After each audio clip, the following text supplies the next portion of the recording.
पुस्तक 7 अध्याय 1 पुस्तक 7 हर तरफ से मेहमान झगड़ा। किन्यू अपनी उड़ती हुई तलवार पर पानी को प्रकाश की सुनहरी किरण की तरह चीरता हुआ सीधे दक्षिण पश्चिम की ओर बढ़ रहा है। AJIO dragon palace, blue water mention, तुम्हारी गणनाएं वाकई अच्छी हैं, लेकिन उसकी आंखें चतुराई से चमक उठी। मैं अपनी सुरक्षा के लिए उतना उत्सुक नहीं हूँ जितना तुम सोच रहे हो। अब जब बात इस तरह बदल गई है तो मैं इस मामले को और भी बढ़ा दूंगा। अगर किन्यू अपनी उड़ती तलवार को शरीर शस्त्र एकीकरण तकनीक का इस्तेमाल करके पूरी गति से चलाता है तो बाकी 7 महापुरुषों में सबसे तेज डी लॉन्ग भी उससे बहुत धीमा होगा। वह डी लॉन्ग से कम 30 से 40% तेज होगा। हालांकि इस समय वह अप्रत्याशित रूप से डी लॉन्ग से थोड़ा ही तेज है। बेशक किन्यू जानबूझकर इस तरह से काम कर रही है। 7 उग्र बैंगनी दानव जलीय ड्रैगन भी पानी में भयावह तेजी से दौड़ रहे हैं। अब डी लॉन्ग और डी जियान, डी भाइयों में से 2 सबसे शक्तिशाली, अपने भाइयों का और इंतजार नहीं कर सकते। वे बाकियों से पहले किन्यू का पीछा करते हैं। इनके ठीक पीछे दी यांग, दी शू और दी नाई हैं। ये तीनों महापुरुष मध्य डोंगक्सू अवस्था में पहुंच चुके हैं, इसलिए उनकी गति लगभग एक समान है। अंतिम 2 बैंगनी दानव जलीय ड्रैगन दी लुवान और दी फेंग हैं।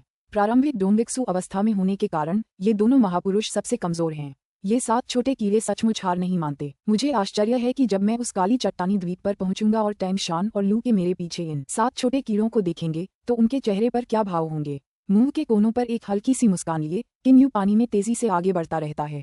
उसके पीछे लगातार भयंकर गर्जनाएं सुनाई दे रही हैं। डी टोंग की मौत और 8वीं जेड तलवार दोनों ही किन्यू से जुड़े हैं, तो ये 7 भाई उसे कैसे जाने दे सकते हैं। उन्हें सबसे ज्यादा गुस्सा इस बात पर आया है कि किन्यू ने उनके 9 दानवों के महल के सबसे अहम महल, पूरे खजाना महल को लेकर भागने की हिम्मत की है। उनकी ड्रैगन आंखें भयावह रोशनी बिखेर रही हैं। उनके बर्फ जैसे ठंडे ड्रैगन स्केल्स को पानी का कोई प्रतिरोध नहीं होता और उनके तीखे पंजे समुद्र की तलहटी में मौजूद अंतर्धाराओं को और भी जोर से दहाड़ते हैं।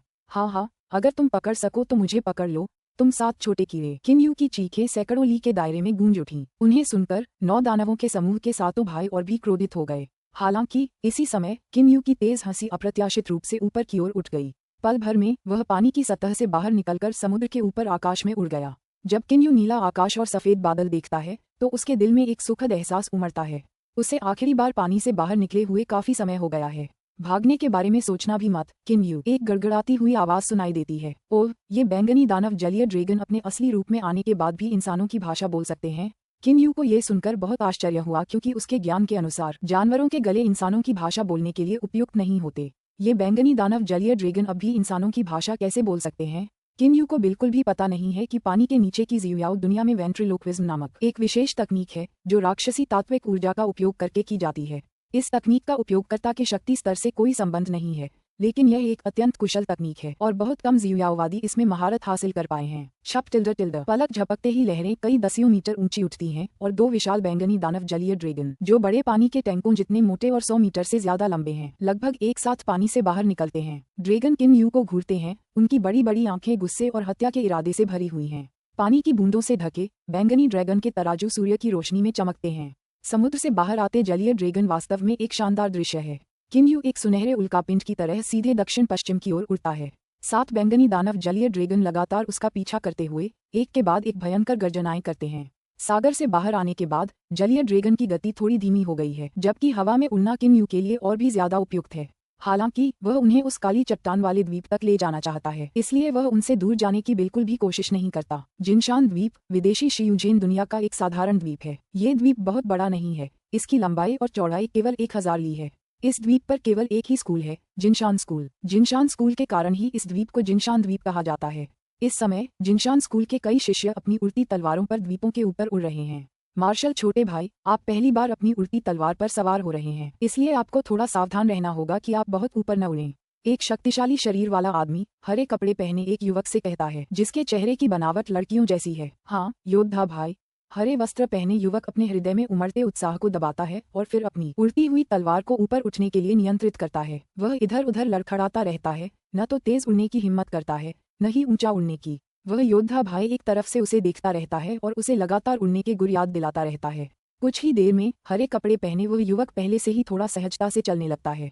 अकस्मात वाह, एक सुनहरा उल्कापिंड जिनशान द्वीप के ठीक ऊपर से आकाश में गिरता है, जिससे तेज हवाएं चलती हैं और द्वीप पर स्थित पेड़ झुक जाते हैं। तेज हवाओं से झुलसकर हरे कपड़े पहने युवक तुरंत डर के मारे चीखता है। उसका शरीर एक तरफ झुक जाता है और गिरने ही वाला होता है, लेकिन वह तेजी से प्रतिक्रिया करता है और अपनी उड़ती हुई तलवार को तुरंत नियंत्रित कर लेता है। आखिरकार वह अपना संतुलन वापस पा लेता है। हालांकि इस समय गर्जना गर्जना टिल्डा टिल्डा टिल्डा जिनशान द्वीप के आकाश में ड्रैगन की दहाड़ लगातार गूंजती रहती है, जिससे द्वीप के सभी जियूजेनिस्टों के चेहरों का रंग बदल जाता है। फिर 200 मीटर से ज्यादा लंबे बैंगनी दानव जलीय ड्रैगन उस सुनहरे उल्कापिंड का पीछा करते हुए द्वीप के हवाई क्षेत्र से गुजरते हुए आगे बढ़ते हैं। थोड़ी देर बाद 3 और बैंगनी दानव जलीय ड्रैगन और फिर 2 अन्य ड्रैगन भी द्वीप के पास से गुजरते हैं। अपने आकाश में तेजी से उड़ते 7 बैंगनी दानव जलीय ड्रैगन को देखकर जिनशान द्वीप के सभी जियूक्सियानिस्ट इतने डर गए कि उनके चेहरे का रंग पीला पड़ गया। अब तक जिनशान स्कूल के प्रधानाध्यापक बाहर आ चुके हैं। वह उस सुनहरे उल्कापिंड और दूर खड़े उन 7 बैंगनी दानव जलीय ड्रैगन को डरावनी आंखों से देख रहे हैं। हेडमास्टर भैया, है ना? उनके बगल में बैठा एक बूढ़ा आदमी भी चौंक जाता है। प्रधानाध्यापक गंभीर भाव से कहते हैं, हाँ, ये बैंगनी दानव जलीय ड्रैगन हैं। पानी के नीचे की जियुयाओ दुनिया में 9 दानव हॉल के केवल 9 विशेषज्ञ ही बैंगनी दानव जलीय ड्रैगन हैं। ये सभी डोंगक्सू अवस्था तक पहुंच चुके हैं और बहुत शक्तिशाली हैं। शायद कोंगमिंग अवस्था के विशेषज्ञ भी इनका कुछ नहीं बिगाड़ पाएंगे। 9 दानवों के हॉल के 7 विशेषज्ञ मिलकर उस सुनहरे उल्कापिंड का पीछा करने निकले हैं। वह साथी जियूक्सियानिस्ट कौन है? प्रधानाध्यापक मन ही मन सोचता है। 9 दानव हॉल पेंगलाई अमर क्षेत्र के बराबर एक शक्तिशाली केंद्र है, जबकि उनके जिनशान स्कूल के नंबर 1 विशेषज्ञ अभी युवानयन के अंतिम चरण तक ही पहुंचे हैं। इसलिए 9 दानव हॉल उनके स्कूल से बिल्कुल अलग स्तर पर है। डोंगक्सू के अंतिम चरण के दी जियान और दी लोंग निश्चित रूप से शक्ति में प्रारंभिक कोंगमिंग चरण के जियूक्सियानिस्टों की बराबरी कर सकते हैं। सब लोग देखना बंद करो। उन महाविशेषज्ञों की शक्ति तो तुम्हारी कल्पना से भी परे है। तुम सबको शांत हो जाना चाहिए और कड़ी मेहनत करनी चाहिए। जिनशान स्कूल के प्रधानाध्यापक अपने शिष्यों को चिल्लाकर कहते हैं। उन प्रकार के विशेषज्ञों की तुलना में जिनशान स्कूल जैसे सामान्य स्कूल मूलतः कुछ भी नहीं है। उड़ते समय किन यू को कंधे में तेज दर्द सहना पड़ता है, जिसका मांस और ज्यादातर हड्डियां दी नाई के घूंसे से नष्ट हो गई थीं। दर्द वाकई बहुत तेज होता है, लेकिन फिर भी उसके चेहरे पर एक हल्की सी उदासीन मुस्कान है। हालांकि उसकी आंखों के कोने हल्के से कांप रहे हैं। आधे दिन से ज्यादा उड़ान भरने के बाद किन यू को आखिरकार दूर एक काली चट्टान का द्वीप दिखाई देता है। अब उसके घायल कंधे पर बस कुछ धुंधले निशान बचे हैं। ग्रिम टैंग शान एक डूबी हुई चट्टान पर खड़ा है, उसका रक्त लाल लबादा हवा में लहरा रहा है। जैसे ही वह किन यू को सुनहरे उल्कापिंड की तरह अपनी ओर उड़ते हुए देखता है, वह एक फीकी मुस्कान देता है। उसके बगल में खड़ा लू के भी दूर से किन यू को आते हुए देखता है। भाई किन यू, टैंग शान ऊंची आवाज में कहता है। लॉर्ड टैंग, लॉर्ड लू, मैं इन 7 छोटे कीड़ों से घायल हो गया हूँ। मुझे उम्मीद है कि आप दोनों मुझे बचा लेंगे। किन यू अपने घायल कंधे को पकड़े हुए चिल्लाता है। उसी समय वह काली चट्टान वाले द्वीप में उड़ता है और टैंग शान और लू के पीछे खड़ा हो जाता है। फिर वह तुरंत एक ट्रांसमीटर निकालता है। फेई, मैं 9 दानवों के हॉल के दक्षिण पश्चिम में 200,000 ली से भी ज्यादा दूर एक सतही द्वीप पर हूँ। ये द्वीप काली चट्टानों से भरा है। जल्दी से यहाँ आओ काका, मैं बहुत जल्द वहाँ पहुँच जाऊंगा। होफी को संदेश भेजने के बाद किन यू आराम से ये देखने के लिए इंतजार करता है कि तेंग शान और लो के 9 दानव हॉल के 7 उग्र महामहिमों को कैसे संभालेंगे। 7 बैंगनी दानव जलीय ड्रैगन को तेजी से आते दे टैंग शान और लू के अपनी हल्की सी मुस्कुराहट से खुद को रोक नहीं पाते। रुको, दोनों एक साथ कहते हैं। टैंग शान एजियो ड्रैगन पैलेस का प्रतिनिधित्व करते हैं और लू के ब्लू वाटर मैंशन का, इसलिए उनके ऐसा कहने के बाद दी लॉन भी ऐसा व्यवहार करने की हिम्मत नहीं करता जैसे उसने उनकी बात नहीं सुनी हो। आखिरकार कुल मिलाकर 9 दानवों का हॉल एजियो ड्रैगन पैलेस और ब्लू वाटर मैंशन से थोड़ा कमतर है। रोशनी की एक चमक के साथ 7 जलीय ड्रैगन तुरंत 7 बैंगनी वस्त्रधारी पुरुषों में बदल जाते हैं। सामने वाला व्यक्ति कोई और नहीं बल्कि डी लॉन्ग है। टैंग शान, लू के, तुम्हारा क्या मतलब है? डी लॉन्ग बिना देर किए टैंग शान और लू के पर गुस्से से चिल्लाता है। उसके पीछे खड़े उसके 6 भाइयों के चेहरे भी गुस्से से भरे हुए हैं। अब वे किसी भी कीमत पर किन यू को पकड़ना चाहते हैं, लेकिन टैंग शान और लू के अप्रत्याशित रूप से उनके रास्ते में रोड़ा बन रहे हैं।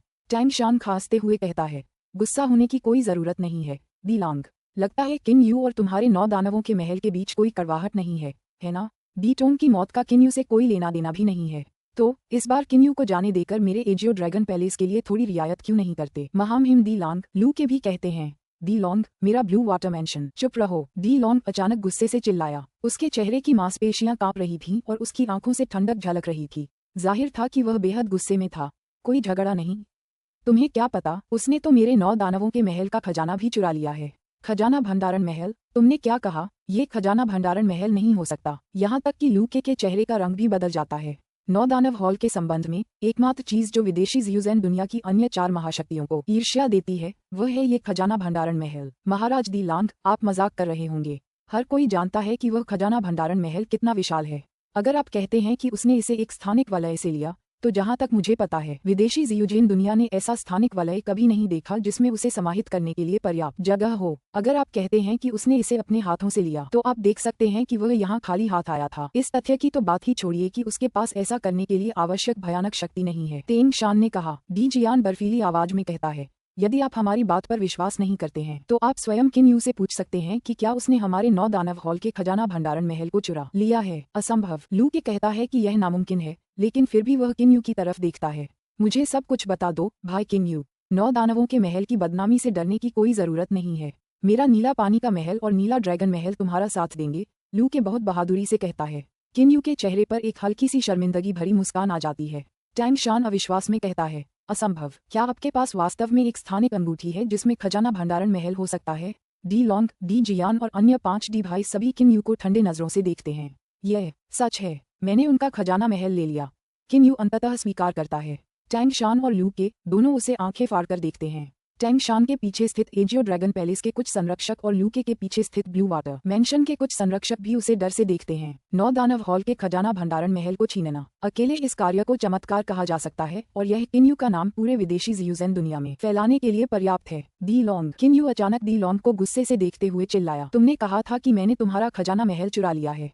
मैं यह मानता हूँ, लेकिन मैं तुमसे एक बात पूछना चाहता हूँ। तुम उस संरक्षक टेरर जेलीफिश से मुझे निगलने और मेरी यादें छीनने की तैयारी कर रहे थे, है ना? क्या तुम सच बोलने की हिम्मत रखते हो? डी लॉन्ग ने भौहें चढ़ाईं लेकिन फिर भी दृढ़ता से कहा, हाँ, मैं ये स्वीकार करता हूँ। किन यू के चेहरे के भाव बर्फ जैसे ठंडे और हत्या के इरादे से भरे हुए हैं। तुम मुझे मारना चाहते थे और मेरी यादें भी छीन लेना चाहते थे। अगर मेरे भागने का हुनर कमाल का न होता तो शायद अब तक मैं मर चुका होता। मैंने रक्तलाल गुफा से 9 दानवों के भवन तक 3 महापुरुषों का पीछा करते हुए लगभग 1 साल बिताया और रास्ते में मैंने कभी भागने की कोशिश नहीं की। मैं तुम्हारा बहुत वफादार था, लेकिन तुमने मेरे साथ कैसा व्यवहार किया? तुम मुझे मार डालना चाहते थे। तुम्हारे उस इरादे के आगे मेरा खजाना महल चुराना कुछ भी मायने नहीं रखता। किन यू बेहद गुस्से में है। खजाना महल बेशकीमती है, लेकिन ये सिर्फ एक बाहरी चीज है। इसकी तुलना किसी जिंदगी से नहीं की जा सकती। चूंकि तुम मुझे मारना चाहते थे, तो क्या ये जायज है कि मैंने तुम्हारा खजाना महल ले लिया, है ना? तुम खुद को क्या समझते हो? डी लॉन्ग ने किन यू को घृणा से देखा। तुम तो बस रक्तलाल गुफा के स्वामी हो। तुम्हें बहुत गर्व होना चाहिए था कि मैं तुम्हें मारना चाहता था, लेकिन तुम न सिर्फ कृतज्ञ नहीं हुए, बल्कि तुमने मेरा खजाना महल भी चुरा लिया। ऐसा करके तुमने अपनी ही कब्र खोद ली। किन यू ने डी लॉन्ग की ओर देखा और अपना सिर हिलाया। महाराज डी लॉन्ग, पहले तो मुझे लगा था कि आपको भी हीरो माना जा सकता है, लेकिन अब लगता है कि आप बस एक बेवकूफ हैं। जब आपके मन में मेरे लिए जरा भी सम्मान नहीं है, तो मैं आपका सम्मान क्यों करूं? सर्दियों की रात में तारों सी चमकती आंखों से वह डी लॉन्ग को घूरते हुए कहता है। डी लॉन्ग, सच कहूं तो मेरे स्वामी होने के नाते ये तुम्हारे लिए बहुत सम्मान की बात है कि मैंने तुम्हारा खजाना महल ले लिया। लेकिन तुमने न सिर्फ मुझे धन्यवाद नहीं दिया, बल्कि मुझे ढूंढने की भी कोशिश की। तुमने अपनी कब्र भी खुद खोद ली। कुछ देर पहले डी लॉन्ग ने कहा था कि किन यू को उसके हाथों मारे जाने पर गर्व महसूस करना चाहिए, तो अब किन यू भी लगभग वही बात दोहराता है, बिना किसी रियायत के। इससे सातों महाराज इतने क्रोधित हो जाते हैं कि उनके शरीर कांपने लगते हैं और उनके चेहरे बैंगनी हो जाते हैं। सब सुनो, अब से रक्तलाल गुफा 9 दानवों के भवन से कोई आदेश नहीं मानेगी। 9 दानवों का भवन तुम्हारा है और रक्तलाल गुफा मेरी। अब हमारा एक दूसरे से कोई लेना देना नहीं है। अगर तुमने अब भी मुझ पर हुक्म चलाने की कोशिश की, तो मैं तुम्हें इसकी कीमत चुका दूंगा। किन यू ठंडी हंसी के साथ कहता है। फिर वह टैंग शान और लोंग के की ओर देखते हुए कहता है, लॉर्ड टैंग शान, लॉर्ड लोंग के, यदि आप दोनों इन 7 छोटे कीड़ों से लड़ेंगे, तो मैं न केवल आपका आभारी रहूंगा, बल्कि मैं आपको 8वीं जेड तलवार के बारे में सब कुछ बताऊंगा और यहाँ तक कि आपको खजाना भंडारण महल भी दूंगा। टैंग शान और लूके की आंखें चमक उठीं। उनके लिए खजाना महल 8वीं जेड तलवार से भी ज्यादा आकर्षक है। किन यू तुरंत 7 जलीय ड्रैगन की ओर देखता है और गुस्से से कहता है, किसी को भी सम्मान चाहिए। मैं खजाना भंडारण महल छोड़ सकता हूँ, लेकिन मैं यह अपमान बर्दाश्त नहीं करूंगा। तुम 7 छोटे कीड़े सुनो, अब से मैं किन यू तुम्हारा कड़ा विरोध करूंगा। किन यू के शब्दों की झड़ी सुनकर डी लॉन्ग का खून खौल उठता है। सातों महाराजा किन यू को तुरंत टुकड़े टुकड़े कर देना चाहते हैं। किन यू, मरने के लिए तैयार हो जाओ। डी लॉन्ग पहले कार्रवाई करना चाहता है। टैंग शान और लू के एक दूसरे को देखते हैं। दोनों ने अपना फैसला ले लिया है। टैंग शान तुरंत कहता है, रुको महाराज डी लॉन्ग। उसकी आवाज सुनकर किन यू के चेहरे पर हल्की सी मुस्कान आ जाती है। B7C1 का अंत। पुस्तक 7 अध्याय 2 महान 6 सामंजस्य स्वर्गीय द्वार संरचना। अपनी हत्या के इरादे से चमकती आंखों के साथ डी लॉन्ग गुस्से से टैंग शान और लोंग के को देखता है। टैंग शान, लू के, क्या तुम दोनों हम 7 भाइयों को इस छोटे चोर को मारने से रोकना चाहते हो?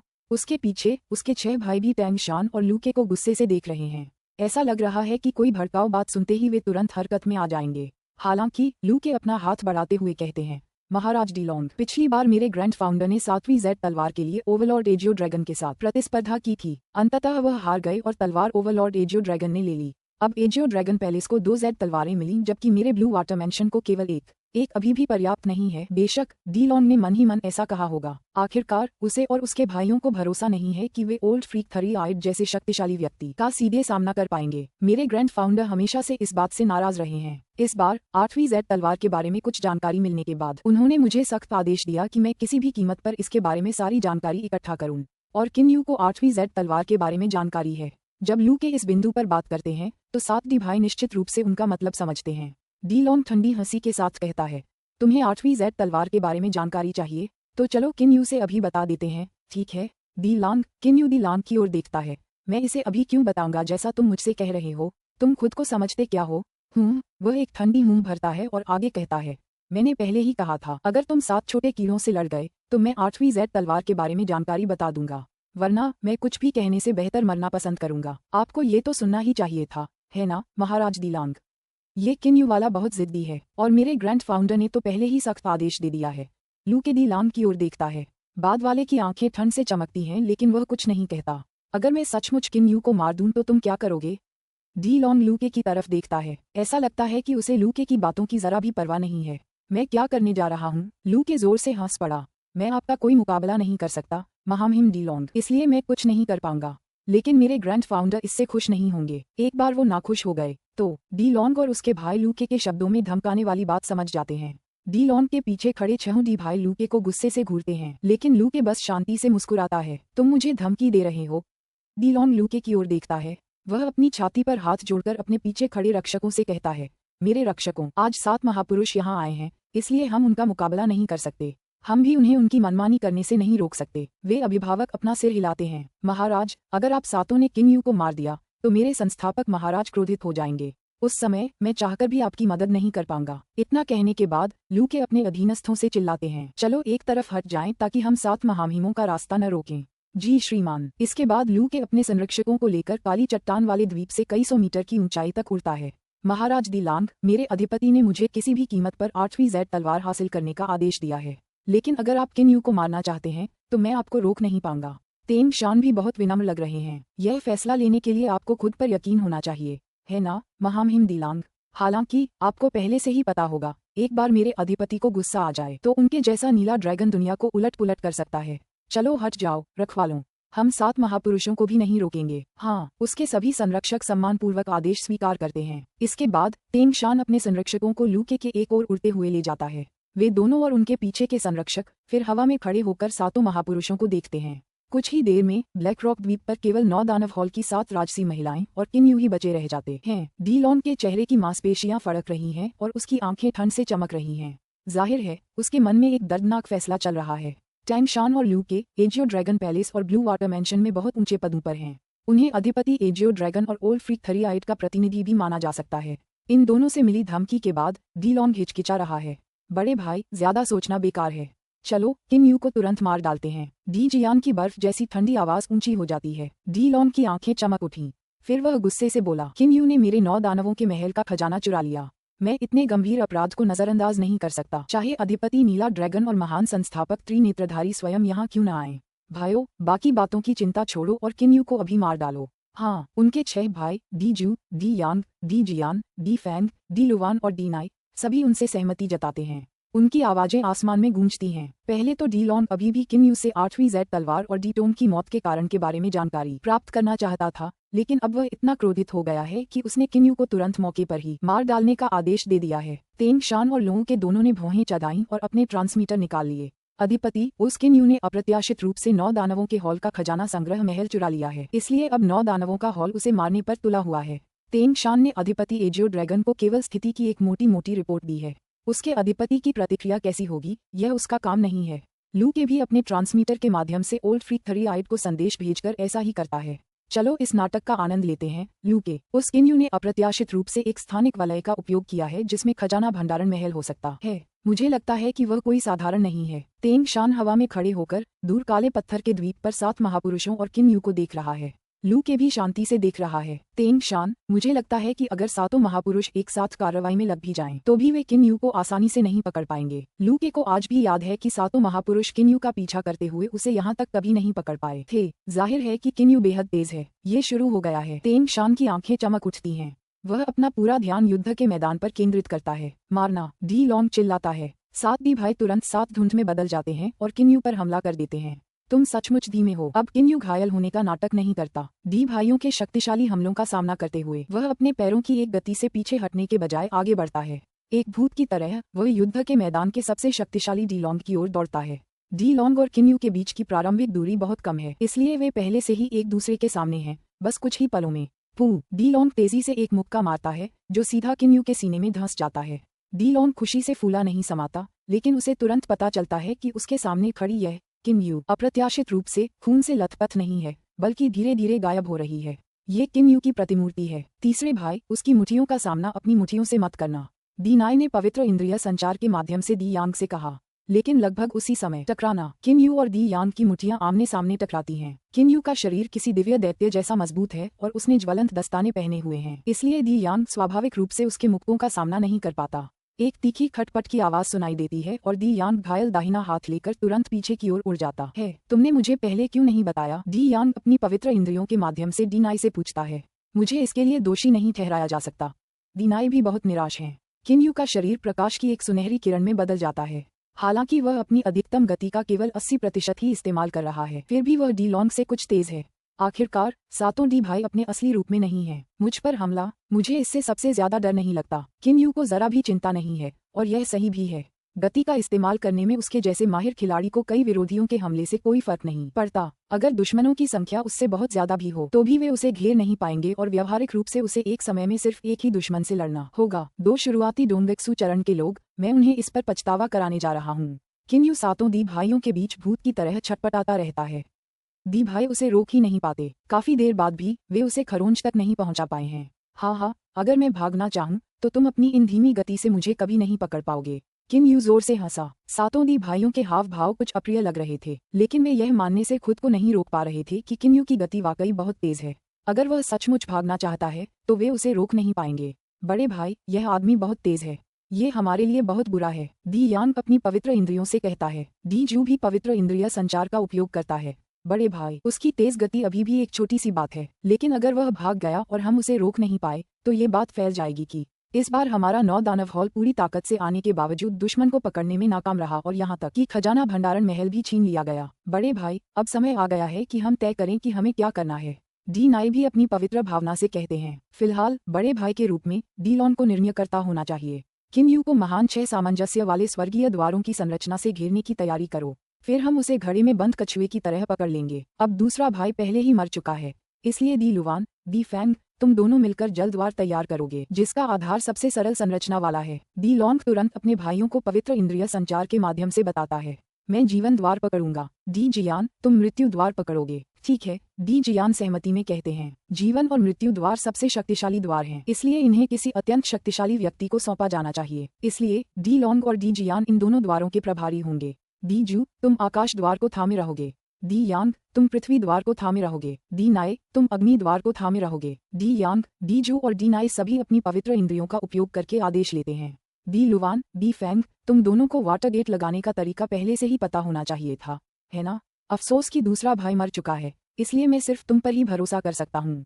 अब डी लॉन्ग के पास भी कोई और चारा नहीं है। मूल रूप से 9 दानव हॉल के 9 भाइयों में से डी लॉन्ग और डी जियान डोंगेक्सू के अंतिम चरण में थे, 5 मध्य डोंगेक्सू चरण में थे और केवल 2 प्रारंभिक डोंगेक्सू चरण में थे। लेकिन अब क्योंकि डी टोंग और डी किंग पहले ही मर चुके हैं, वे केवल डी लुवान और डी फैंग को ही संरचना स्थापित करने में भाग लेने दे सकते हैं। चिंता मत करो बड़े भाई, हम आपको निराश नहीं करेंगे। जैसे ही डी लुवान ने अपनी पवित्र इंद्रियों से आदेश लिया, एक सुनहरी रोशनी उस पर पड़ी। यह कोई और नहीं बल्कि किन्यू था। तुम्हारे जैसा एक पुराना डोंगेक्सू आदमी मुझे मारने की हिम्मत कैसे कर सकता है? किन्यू की आवाज पवित्र इंद्रिय संचार के जरिए डी लुवान के मन में गूंजती है। उसी समय वह डी लुवान पर एक मुक्का मारता है। यह मुक्का इतना तेज होता है कि डी लुवान उसे चकमा नहीं दे पाता और उसके पास सीधे हाथ उठाकर उसे झेलने के अलावा कोई चारा नहीं बचता। हड्डियों के टूटने की आवाज सुनाई देती है। फिर डी लुवान पीछे हटने के लिए प्रभाव बल का इस्तेमाल करता है। मरना। किन्यू फिर से उसके पास आता है और उसके सिर पर एक और मुक्का मारता है। जाहिर है वह उसे तुरंत मार डालना चाहता है। वाह! एक उड़ती हुई तलवार उस पर वार करती है। उड़ती हुई तलवार की दिशा इच्छानुसार बदली जा सकती है, इसलिए किन्यू भी इस तलवार को अपने शरीर में घुसने नहीं देता। वह तुरंत अपने हाथ से एक पंजा बनाता है और तलवार को पकड़कर रोक लेता है। लेकिन अचानक उड़ती हुई तलवार से एक अत्यंत शक्तिशाली ऊर्जा फूट पड़ती है, जिससे उसका हाथ छूट जाता है। इस पर बिल्कुल ध्यान न देते हुए किन्यू ने डीलोंग की ओर देखा, जिसने अभी अभी उस पर चुपके से हमला किया था, और कहा, डीलोंग, इन 2 डोंगबेक्सू छोटे कीड़ों की मृत्यु की इच्छा होनी चाहिए जो मुझे पकड़ने की कोशिश कर रहे हैं। इस समय डीलोंग भी भौहें चढ़ा रहा है। उसने साफ तौर पर देखा है कि किन्यू के सामने डीलोवान और डीफैंग कोई प्रतिरोध नहीं कर पा रहे हैं। अगर वे यहीं रहे तो लगभग बेकार हो जाएंगे, और क्योंकि किन्यू बहुत तेज है वे किन्यू के हाथों मारे भी जा सकते हैं। 7वें भाई, आप और 5वें भाई पहले यहाँ से चले जाइए, डीलोंग चिल्लाता है। हालांकि इसके साथ ही वह पवित्र इंद्रिय संचार के माध्यम से कहता है, 7वें भाई, 5वें भाई, तुम इस काली चट्टान वाले द्वीप के उत्तर में 100 ली से भी ज्यादा दूर जाओ और संरचना स्थापित करने की तैयारी करो। डी यांग, तुम तैयार हो जाओ। डीलोंग के आदेश देने के बाद अन्य सभी महाराज तैयार हो जाते हैं। 9 दानवों के हॉल को पानी के नीचे की 3 महाशक्तियों में से एक कहा जाता है, लेकिन मुझे तुममें कुछ खास नहीं दिखता, किन्यू जोर से हंसते हुए कहता है। साथ ही वह अप्रत्याशित रूप से थोड़ा तेज हो जाता है। उसका शरीर प्रकाश की सुनहरी किरण की तरह विभिन्न स्थानों के बीच आगे पीछे चमकता रहता है, और उसके दोनों हाथ उसके हथियार हैं। क्योंकि उसने ज्वलंत दस्ताने पहने हुए हैं, उसके हाथ सीधे उच्च श्रेणी के पवित्र हथियारों से टकरा सकते हैं। किन्यू अपने हाथों से विभिन्न प्रकार के हमले कर सकता है, जैसे उंगली, तलवार, चाकू हाथ, घूंसे आदि। हाँ, किन्यू अचानक दी शू के सामने प्रकट होता है और अपने दाहिने हाथ से दी शू के सिर पर एक जोरदार हथेली का प्रहार करता है। जब किन्यू अपने दाहिने हाथ से हथेली का प्रहार करता है तो वह एक उच्च श्रेणी के पवित्र हथियार को भी टुकड़े टुकड़े कर सकता है। डी शू के सिर की तो बात ही छोड़िए, डीजू के हाथों में एक डंडा दिखाई देता है। टकराना, आकाश से उतरते समय किन्यू की हथेली का प्रहार, जिसमें जबरदस्त बल था, डंडे पर लगता है। डंडे को तो कुछ नहीं होता, लेकिन किन्यू की भयानक शक्ति उसमें से गुजरकर डीशू के हाथों तक पहुंच जाती है। डीजू मूलतः इतनी भयावह शक्तिशाली शक्ति का प्रतिरोध नहीं कर सकता और उसका शरीर किन्यू की हथेली के प्रहार से उल्कापिंड की तरह जमीन पर गिर जाता है। हाँ, अगला कृपया। किन्यू की जोरदार हंसी युद्ध के मैदान में गूंजती है। पलक झपकते ही वह दूसरी जगह पहुंच जाता है। वह मूलतः दी जियान या दी लॉन्ग का सामना नहीं करता, बल्कि केवल दी यांग, दी शू और दी नाई से एक एक करके लड़ने को तैयार है। जब किन्यू पीछे से तेजी से दी नाई के पास आता है तो वह अचानक किन्यू को नजरअंदाज कर देता है और अपना पूरा ध्यान अपने हाथों पर केंद्रित कर लेता है। उसकी आंखें भी उसके हाथों पर टिकी होती हैं। एक पल में उसका सार, उसकी ऊर्जा और उसका मन पूरी तरह से उसके हाथों पर केंद्रित हो जाता है। जब सार, ऊर्जा और मन संयुक्त होते हैं तो वे 3 आंतरिक सामंजस्य बन जाते हैं। जब हाथ, आंखें और शरीर समन्वित होते हैं तो वे 3 बाह्य सामंजस्य बन जाते हैं। 3 आंतरिक सामंजस्य और 3 बाह्य सामंजस्य को 6 सामंजस्य कहा जाता है। आग, दी नाई अचानक चीखता है। तुरंत ही उसका सार, ऊर्जा और मन अपने चरम पर पहुंच जाते हैं, जबकि उसकी मुद्रा और चाल ढाल पूर्णता को प्राप्त कर लेते हैं। उसी समय उसके शरीर से एक ड्रैगन के आकार की ज्वाला निकलती है। लगभग इसके साथ ही जिंदगी, मौत, आकाश, मैदान, पानी, 5 और चीखें सुनाई देती हैं और ऊर्जा की 5 और धाराएं लगभग एक साथ आकाश में उड़ती हैं। ड्रैगन के आकार की इन 6 ऊर्जा धाराओं के रंग अलग अलग हैं। जब किन्यू दी नाई के शरीर पर मुक्का मारता है तो वह तुरंत उस ऊर्जा धारा से दूर हो जाता है। 6 द्वार, ज्ञान, पुण्य, जीवन, मृत्यु, जल और अग्नि स्थापित हो चुके हैं। महान 6 सामंजस्य स्वर्गीय द्वार निर्माण पूरा हो गया है। एक क्षण में संरचना के भीतर का कई सौ ली त्रिज्या वाला क्षेत्र बाहर से पूरी तरह से अलग हो जाता है। B7C2 का अंत। पुस्तक 7 अध्याय 3 होफी का प्रवेश। विभिन्न रंगों की विभिन्न ऊर्जा धाराएं एक दूसरे से गुंथी हुई हैं और कई सौ ली त्रिज्या के क्षेत्र को घेरती हैं। इस संरचना का प्रभाव क्षेत्र मनुष्यों के लिए बहुत बड़ा है, लेकिन किन्यू और डीलोंग जैसी क्षमता वाले विशेषज्ञों के लिए यह एक छोटे से प्रशिक्षण क्षेत्र जैसा है। गठन। जब किन्यू अपने सामने महान 6 सामंजस्य स्वर्गीय द्वार संरचना को देखता है तो उसके दिमाग में पहले पढ़ी गई ज़्यूज़ेन पुस्तक में संरचनाओं पर एक अध्याय उभरता है। यह महान 6 सामंजस्य स्वर्गीय द्वार संरचना है। ये थोड़ा परेशान करने वाला है। किन्यू खुद से बात करता है। उसी समय वह सीधे आकाश में उड़ जाता है। उसके हाथ में अचानक ज्वलंत तलवार प्रकट होती है और वह उसे सीधे प्रकाश के उस अवरोध पर फेंक देता है, जैसे कि किन्यू ने किसी बहुत फिसलन भरे और सख्त कपड़े पर प्रहार किया हो। उसकी तलवार अप्रत्याशित रूप से उस ऊर्जा अवरोधक की सतह पर फिसल जाती है। ये सचमुच ग्रेट 6 हार्मोनीज हेवनली गेट्स फॉर्मेशन है। अब वह पूरी तरह से आश्वस्त है। महान 6 सामंजस्य स्वर्गीय द्वार संरचना घेरा डालने वाली संरचना से संबंधित है, न कि अन्य प्रकार की संरचना जैसे कि भ्रामक संरचना आदि से। लेकिन ये संरचना हर दिशा को अवरुद्ध कर देती है। इस संरचना में न तो आकाश में उड़ना संभव है और न ही जमीन से बाहर जाना। इसलिए किन्यू केवल इसके प्रभाव क्षेत्र के भीतर ही गति कर सकता है। किन्यू, क्या तुम्हारी गति बहुत तेज नहीं है? डीलोंग की आवाज पूरे दल में गूंजती है। इस समय डीलोंग दल के भीतर हवा में खड़ा किन्यू को ऐसे देख रहा है जैसे कोई बिल्ली चूहे से खेल रही हो। बाकी सभी महाराज उसके पीछे खड़े हैं। सातों डी भाई किन्यू की ओर ऐसे देखते हैं जैसे सब कुछ उनकी मुट्ठी में हो। हा टिल्डर टिल्डर टिल्डर। डीलोंग अचानक जोर से हंस पड़ा और उसके चेहरे पर एक क्रूर भाव उभर आया। फिर उसने गुस्से से किन्यू को देखा। किन्यू, अब तुम न तो आसमान में उड़ सकती हो और न ही जमीन में। मैं देखना चाहता हूँ कि तुम कैसे बचोगी। चलो शुरू करते हैं भाइयों, डी लॉन्ग जोर से चिल्लाता है। सभी राजा एक साथ नीचे कूद पड़ते हैं और किन यू पर हमला कर देते हैं, सिवाय डी लुवान के, जो great six harmonies heavenly gates formation से बाहर आता है क्योंकि उसकी बाहें बुरी तरह घायल हो गई हैं। भाइयों, मैं सब कुछ आप पर छोड़ दूंगा। डी लुवान का दिल नफरत से भरा है। वह भी किन यू को बहुत सताने का मौका चाहता है, लेकिन किन यू के जोरदार मुक्के से उसकी बाहों की हड्डियां टूट जाने के बाद उसका अपराध बोध बहुत कम हो गया है। वह अपनी ताकत जानता है और इसलिए बिना देर किए great six harmonies heavenly gates formation से बाहर निकल गया है। ये संरचना वास्तव में शानदार है, क्योंकि जो लोग इसे स्थापित करते हैं वे आसानी से इसमें आ सकते हैं और इससे बाहर निकल सकते हैं, जबकि कोई अन्य ऐसा नहीं कर सकता।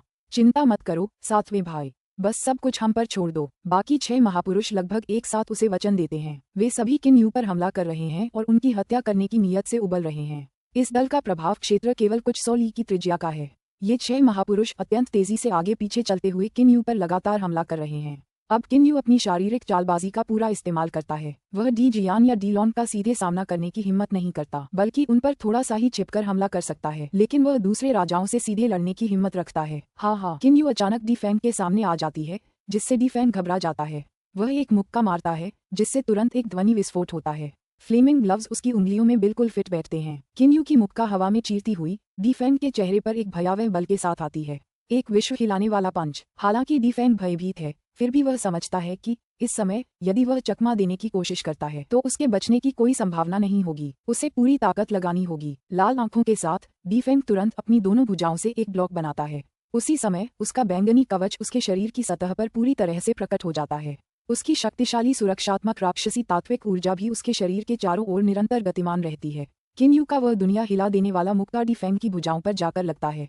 हड्डियों के टूटने की लगातार आवाजें सुनाई देती हैं। डी फैंग की बाहें अचानक टुकड़ों में टूट जाती हैं और उनकी हड्डियां चकनाचूर हो जाती हैं। मांस के टुकड़े और खून चारों ओर बिखर जाता है। पांचवां भाई, डी लॉन्ग जोर से चिल्लाता है। हालांकि किन यू बहुत तेज है, इसलिए बाकी डी भाइयों के लिए डी फैंग को बचाना नामुमकिन है, जिसकी आंखों में अचानक पागलपन की झलक दिखाई देती है। जब उसकी बाहें चकनाचूर हो जाती हैं, तो वह किन यू के घूंसे की ताकत का इस्तेमाल करके तेजी से पीछे हट जाता है। उसकी पीछे हटने की गति तेज है, लेकिन किन यू की मुट्ठी उससे भी तेज है। टकराना। डी फैंग की भुजाओं को नष्ट करने के बाद किन यू का मुक्का डी फैंग की छाती पर जोरदार प्रहार करता है।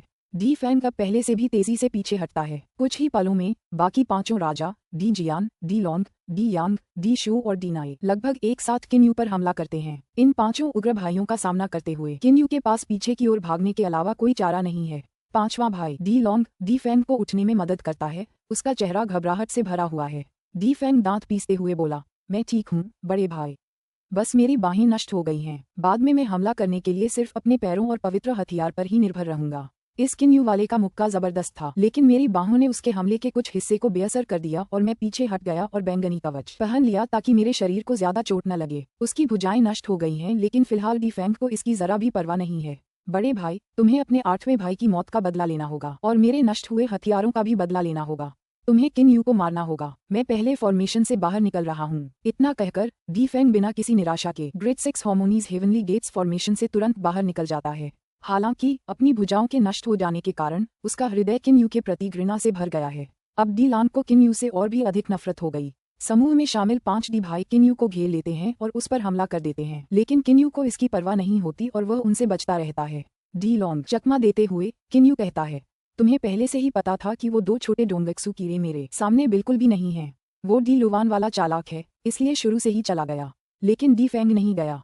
उसकी तो मौत की इच्छा रही होगी। उनके बड़े भाई होने के नाते तुम भी एक बेवकूफ कीड़े हो। डी लॉन्ग का क्रोध आसमान तक पहुंच जाता है। Great six harmonies heavenly gates formation की सफलतापूर्वक स्थापना के तुरंत बाद डी भाइयों ने किन यू को एक घड़े में बंद कछुआ समझा और उसे तुरंत मार डालना चाहते थे। डी लुवान को फॉर्मेशन से बाहर निकलना पड़ा क्योंकि वह पहले किन यू द्वारा गंभीर रूप से घायल हो चुका था। क्रोध से उबलते हुए राजाओं को ये याद ही नहीं रहा कि यद्यपि किन यू को सेना में सीमित कर दिया गया था, तथापि उसे मारना उनके लिए इतना आसान भी नहीं था। मारना। डी लॉन्ग, जो इतना क्रोधित है कि उसकी आंखें लाल हो गई हैं, अपने दांतों से गुर्राहट करता है और फिर किन यू पर हमला करता है। बाकी 4 महापुरुष भी किन यू पर हमला करने के लिए अपनी तकनीकें अपनाते हैं। उनके पवित्र हथियार, लंबी दूरी के हमले और नजदीकी हमले पूरे दल में हर जगह देखे जा सकते हैं। काली चट्टान वाले द्वीप के बाहर तेंग शान और लू के साथ साथ खड़े हैं। उनके अभिभावक उनके पीछे चुपचाप हवा में खड़े हैं। सभी लोग किन यू को अकेले ही great six harmonies heavenly gates formation में 5 महापुरुषों से लड़ते हुए देख रहे हैं। किन यू प्रकाश की सुनहरी किरण की तरह बहुत तेज गति से आगे बढ़ रहा है, लेकिन पांचों महापुरुषों को समझ आ गई है और डोंगक्सू के 3 मध्य मंच महापुरुष अब एक टीम की तरह मिलकर काम कर रहे हैं। डी लॉन्ग हमले का एक हिस्सा है, डी जियान दूसरा हिस्सा है और बाकी 3 डी शू, डी यांग और डी नाई एक और हिस्सा बनाते हैं। किन यू उनके हमले के तीनों हिस्सों में से किसी का भी विरोध नहीं कर सकता। लू के, तुम बहुत होशियार हो, है ना?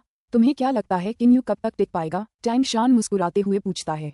फिलहाल उसे नहीं लगता कि किन यू जिंदा बच पाएगा। यद्यपि किन यू बहुत तेज है, फिर भी इतनी तेजी से बिना रुके चलने के लिए उसे काफी अधिक तारकीय ऊर्जा खर्च करनी पड़ती है। कब तक? अगर 9 दानवों के हॉल के वे पांचों महाराज इसी तरह मूर्खता से उसका पीछा करते रहे तो मुझे लगता है कि शायद वे किन यू को न तो पकड़ पाएंगे और न ही मार पाएंगे। लू के बहुत आश्वस्त लग रहा था, हालांकि टैंग शान उनसे सहमत नहीं है। लू के, क्या हो सकता है कि तुम इस महान 6 सामंजस्य वाले स्वर्गीय द्वारों वाली संरचना को नहीं जानते? यह अपने अंदर की हर चीज को बाहरी दुनिया से पूरी तरह अलग थलग कर देती है। यहाँ तक कि प्रकृति की पवित्र ऊर्जा भी इस संरचना में प्रवेश नहीं कर सकती। वह किन यू तेज है, लेकिन इतनी जोरदार लड़ाई के लिए उसे बहुत ज्यादा ऊर्जा खर्च करनी पड़ रही होगी। कुछ समय बाद जब संरचना के भीतर की सारी पवित्र ऊर्जा अवशोषित हो जाएगी तो उनके पास अपने शरीर के अंदर की ऊर्जा का उपयोग करने के अलावा कोई विकल्प नहीं होगा। टैंग शान बहुत आत्मविश्वास से कहता है, अगर वे अपनी आंतरिक ऊर्जा का इस्तेमाल करते हैं तो किन यू की ऊर्जा शायद 3 दिनों में खत्म हो जाएगी। लेकिन 5 महापुरुषों का क्या? सबसे पहले उनके पास गोलियां हैं ताकि वे अपनी राक्षसी तात्विक ऊर्जा को पुनः प्राप्त करने के लिए गोलियां ले सकें। और दूसरी बात, उन्होंने अपनी संरचना इस तरह बनाई है कि वे ठीक होने के लिए बाहर आ सकें, जबकि किन यू ऐसा नहीं कर सकता। हालांकि वे हमेशा किन यू को पकड़ने में नाकाम रहे हैं, लेकिन अंत में जब उसकी ऊर्जा खत्म हो जाएगी तो किन यू को पकड़ लिया जाएगा। गलत, लू के मुस्कुराते हुए कहते हैं। टैंग शान ने भौहें चढ़ाकर कहा, क्यों? मुझे समझ नहीं आ रहा कि किन यू जिंदा कैसे बच पाएगा। लू के जोर से हंसा, क्या तुम्हारा मन कठोर हो गया है? टैंग शान, हाँ, सामान्य स्थिति में किन यू मर चुका होता, लेकिन यह मत भूलना कि मेरे ग्रैंड फाउंडर और तुम्हारे अधिपति दोनों ही यहाँ जल्दी आ रहे हैं। 3 दिन? मेरे ग्रैंड फाउंडर ने बहुत पहले ही तैयारी कर ली है, शायद वह 1 दिन से भी कम समय में पहुँच जाएंगे। हाँ, मैं समझ गया। टैंग शान को अचानक समझ आ गया। एक बार जब मेरे अधिपति एजियो ड्रैगन और आपके महान संस्थापक त्रिनेत्रधारी यहाँ आ गए तो अगर किन यू अभी भी जीवित है तो उसके जीवन का फैसला उन 9 दानवों के हॉल के महामहिमों द्वारा नहीं किया जाएगा। इस महान 6 सामंजस्य स्वर्गीय द्वार संरचना की रक्षा दुर्जेय है और इसे तोड़ने के लिए आपका आक्रमण इसे स्थापित करने वाले 6 लोगों की संयुक्त रक्षा से भी अधिक शक्तिशाली होना चाहिए। लेकिन अगर मेरे अधिपति इस संरचना को तोड़ना चाहते हैं तो ये बहुत आसान होगा। किन यू 8वीं जेड तलवार और खजाना भंडारण महल की कुंजी है। एक बार जब अधिपति नीला ड्रैगन और बूढ़ा सन की 3 आंखों वाला यहाँ पहुंच ही गया तो वे उसे उन 5 महापुरुषों के हाथों कैसे मरने दे सकते हैं? वे निश्चित रूप से इस संरचना को तोड़ देंगे और किन यू को सीधे पकड़ लेंगे। किन यू डी लॉन्ग और डी जियान से अधिक तेज है, लेकिन वह अभी भी प्रारंभिक कोनमिंग चरण में दिव्य पशु नीला ड्रैगन और उत्तर डोंगक्सू चरण में दिव्य पशु 3 नीली आंखों वाले टोड से काफी धीमा है। हालांकि वह 3 नीली आंखों वाला मेढक अभी डोंगक्सू अवस्था के अंतिम चरण तक ही पहुंचा है, फिर भी वह एक दिव्य पशु है। अगर वह सचमुच पागल हो जाए और गंभीर चोटों का जोखिम उठाने को तैयार हो तो वह अकेले ही 9 दानवों के हॉल के भाइयों को हरा सकता है। हाँ, वह उन्हें हरा देगा, न कि केवल उनका मुकाबला करेगा। 3 नीली आंखों वाले मेढक वास्तव में कोई साधारण दिव्य पशु नहीं है। उस तीसरी आंख का आक्रमण बहुत ही भयानक है। नीला ड्रैगन प्रारंभिक कोनमिंग अवस्था में पहुंच गया है, लेकिन वह अभी भी मेढक की तीसरी आंख के हमले को सीधे रोकने की हिम्मत नहीं कर पा रहा है। यही कारण है कि अधिपति नीला ड्रैगन और बूढ़ा सन की 3 आंखों वाले को सभी एक ही स्तर के विशेषज्ञ मानते हैं। एजियो ड्रैगन एक दिव्य जानवर है और वह प्रारंभिक कोनमिंग चरण तक पहुंच गया है, इसलिए वह शक्ति में डुजी चरण जियुक्सिनिस्टों को पूरी तरह से टक्कर दे सकता है। विदेशी जियूजेन दुनिया में कोई डुजी चरण जियुक्सिनिस्ट नहीं है, इसलिए ये सामान्य है कि एजियो ड्रैगन को यहाँ नंबर 1 विशेषज्ञ कहा जाता है। वह किन यू वाला आदमी काफी ताकतवर है, लेकिन वह अभी भी तीनों महाशक्तियों से मुकाबला करने के लिए अयोग्य है। उसके पास शक्ति की कमी है, लेकिन उसने खजाना भंडार महल हासिल कर लिया है और उसे 8वीं जेड तलवार के बारे में भी जानकारी है। उसके पास एक स्थानिक अंगूठी भी है जिसमें खजाना भंडार महल समा सकता है। ये उसकी जान लेने के लिए काफी हैं। टैंग शान ने आह भरते हुए कहा। लू के ने अपना सिर हिलाया। खजाने के मालिक के पास संभावित लुटेरों को रोकने के लिए पर्याप्त शक्ति भी होनी चाहिए, अन्यथा खजाना मालिक को शक्तिशाली व्यक्तियों द्वारा लूटे जाने का कारण बनेगा।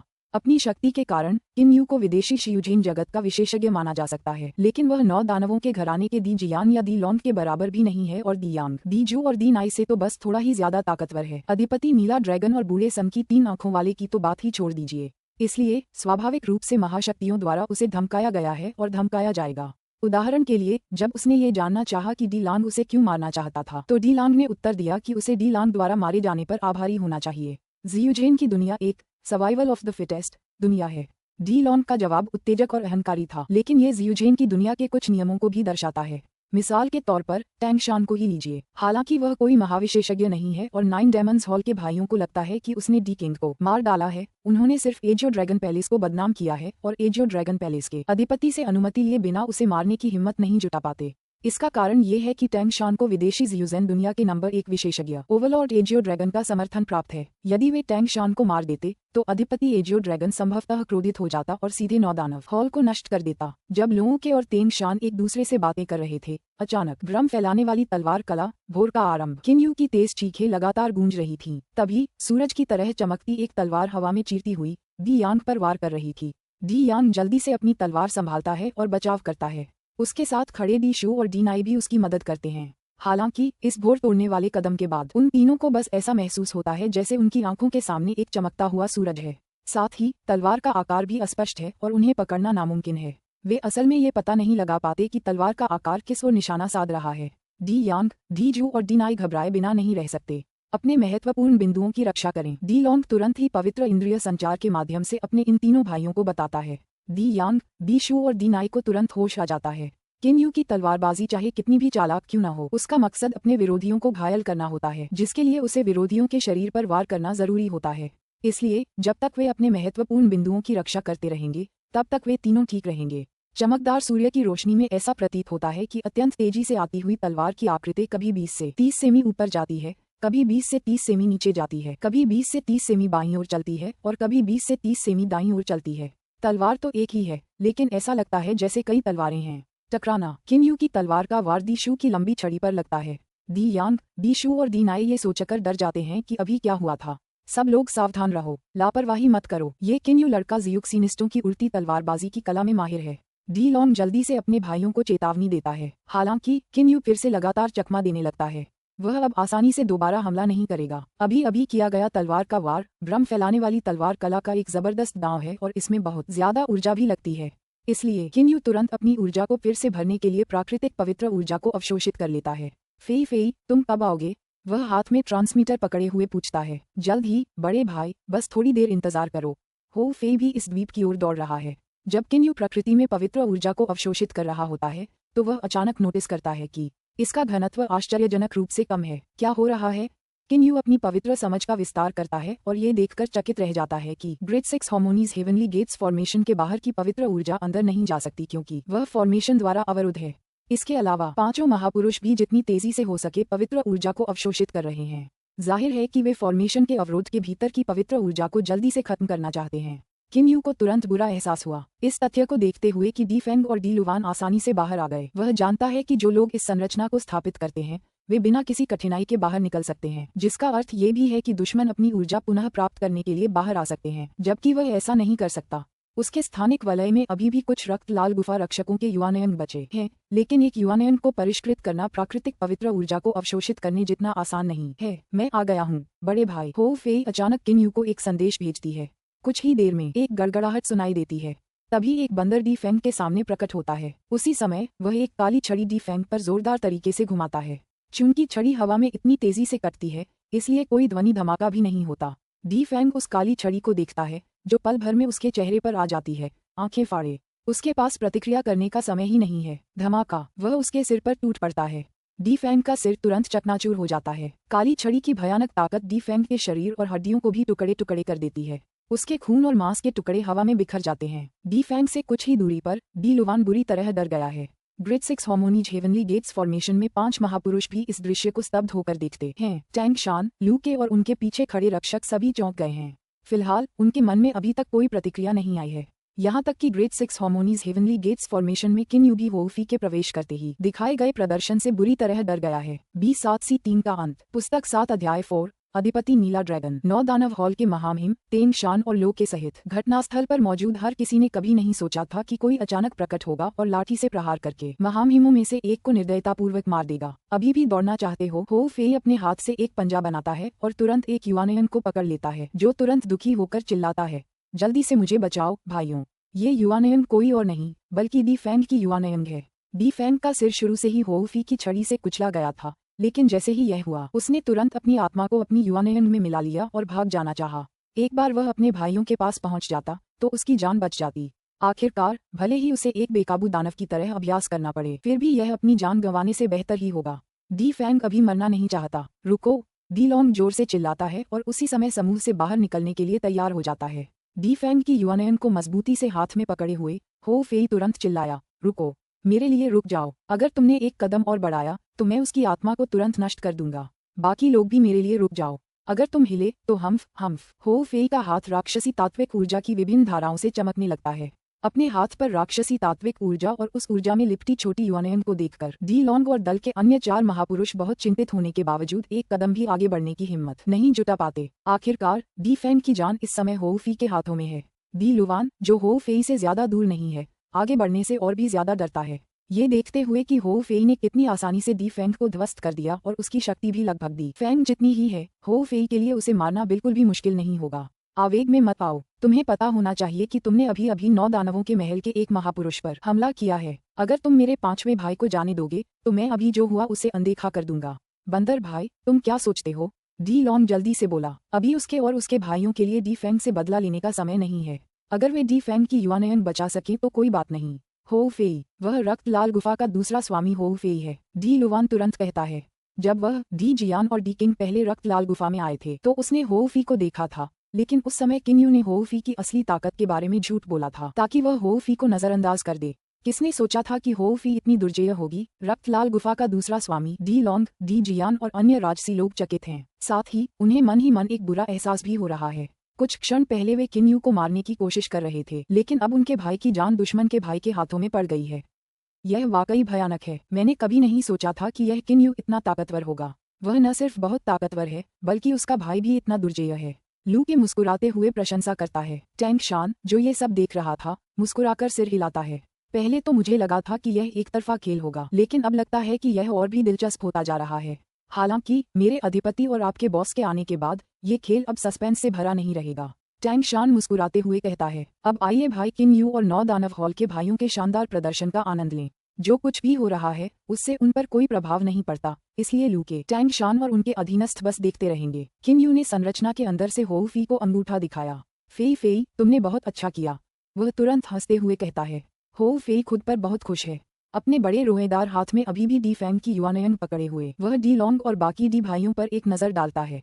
तुम सब सुनो, अभी उस समूह को हटाओ और मेरे बड़े भाई को बाहर आने दो, वरना मुझे दोष मत दो। ऐसा कहकर वह अपने हाथ पर राक्षसी तात्विक ऊर्जा को और तीव्र कर देता है। हालांकि उसे ठीक ठीक पता है कि कब रुकना है, इसलिए उसकी ऊर्जा सिर्फ युआनयन को घेर लेती है और डी फैंग की आत्मा को कोई नुकसान नहीं पहुंचाती। रुको, पहले तुम्हें शांत होना होगा, डी लॉन्ग चिल्लाता है। अब वह सबसे पहले हो फी को शांत करना चाहता है क्योंकि उसे सबसे ज्यादा चिंता इस बात की है कि हो फी गुस्से में उसके भाई को मार डालेगी। बड़े भाई, क्या आप सचमुच किंग यू को रिहा करना चाहते हैं? डी यांग और अन्य लोग अनिच्छा से डी लॉन्ग की ओर देखते हैं। डी लॉन्ग का मन भी बहुत तनाव में है। हालांकि अभी तक किसी को ठीक से पता नहीं है कि उसके 8वें भाई डी टोन की हत्या किसने की, लेकिन एक बात पक्की है, डी टोन की मौत किंग यू से जुड़ी है। और तो और किंग यू ने उनका खजाना महल भी चुरा लिया था। रिहाई नहीं, फिर 5वें भाई का क्या होगा? डी लॉन्ग ठंडे स्वर में कहता है। उसके शब्द हताशा से भरे हैं। किसी का जीवित रहना किसी मरे हुए से ज्यादा महत्वपूर्ण है। 8वां भाई तो पहले ही मर चुका है। हम 5वें भाई के साथ कोई दुर्घटना नहीं होने दे सकते। डी लॉन्ग आह भरता है। डी जियान और बाकी 3 भाई भी निराशा में आह भरते हैं। आखिरकार वे डी फैंग को यूं ही मरते हुए नहीं देख सकते। डी लॉन्ग किंग यू को देखता है। हालांकि किंग यू डी लॉन्ग को एक उदासीन मुस्कान के साथ देखता है और बहुत शांत दिखाई देता है। हो फी, हम तुम्हारे बड़े भाई को रिहा कर सकते हैं, लेकिन एक शर्त है। तुम्हारे बड़े भाई किंग यू ने हमारे 9 दानवों के महल का खजाना चुरा लिया है। अगर तुम्हारा बड़ा भाई उसे हमें लौटा देता है तो हम उसे तुरंत छोड़ देंगे। डी लॉन्ग इस निराशाजनक स्थिति से सर्वोत्तम तरीके से बाहर निकलने का भरसक प्रयास कर रहे हैं। वह किंग यू को यूं ही रिहा करने को तैयार नहीं है। कम से कम वह पहले खजाना महल वापस पाना चाहता है। किंग यू कुछ कह पाती उससे पहले ही हो फी दहाड़ती है। धिक्कार है तुझ पर, अब भी मुझसे कोई बकवास शर्त रखने की कोशिश कर रहे हो। बड़े भाई, मैं सच में तुम्हारी तारीफ करती हूँ कि तुमने वो खजाना महल भी चुरा लिया। हाँ, चूंकि इसे खजाना महल कहते हैं तो अंदर ढेर सारा खजाना होगा, है ना? हो फेई को इस तरह से व्यवहार करते देख किंग यू मुस्कुराए बिना नहीं रह सकी। हो फेई फिर से डी लॉन्ग और उसके भाइयों की तरफ देखता है और चिल्लाता है। एक वाक्य में जवाब दो, रिहा करोगे या नहीं? अगर इसे रिहा नहीं करोगे तो मैं इस बदमाश को अभी मार डालूंगा, और मुझे कोई शर्त मत बताना।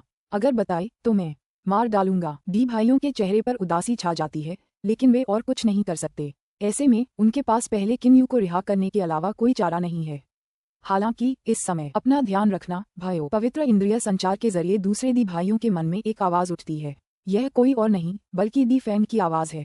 उनके चेहरों का रंग तुरंत बदल जाता है। दी फैंग की बातें सुनकर उन्हें पता चल जाता है कि दी फैंग ने क्या फैसला लिया है। तुम मरना चाहते हो फी की आंखें लाल रोशनी से चमक उठती हैं। राक्षसी तात्विक ऊर्जा की एक धारा तुरंत युवानयन में प्रवेश करती है और आत्मा को नष्ट कर देती है। शायद दूसरे लोग न जानते हों, लेकिन किन्यू जानता है कि हो फी अपने लापरवाह व्यवहार के बावजूद वास्तव में बहुत सावधान है।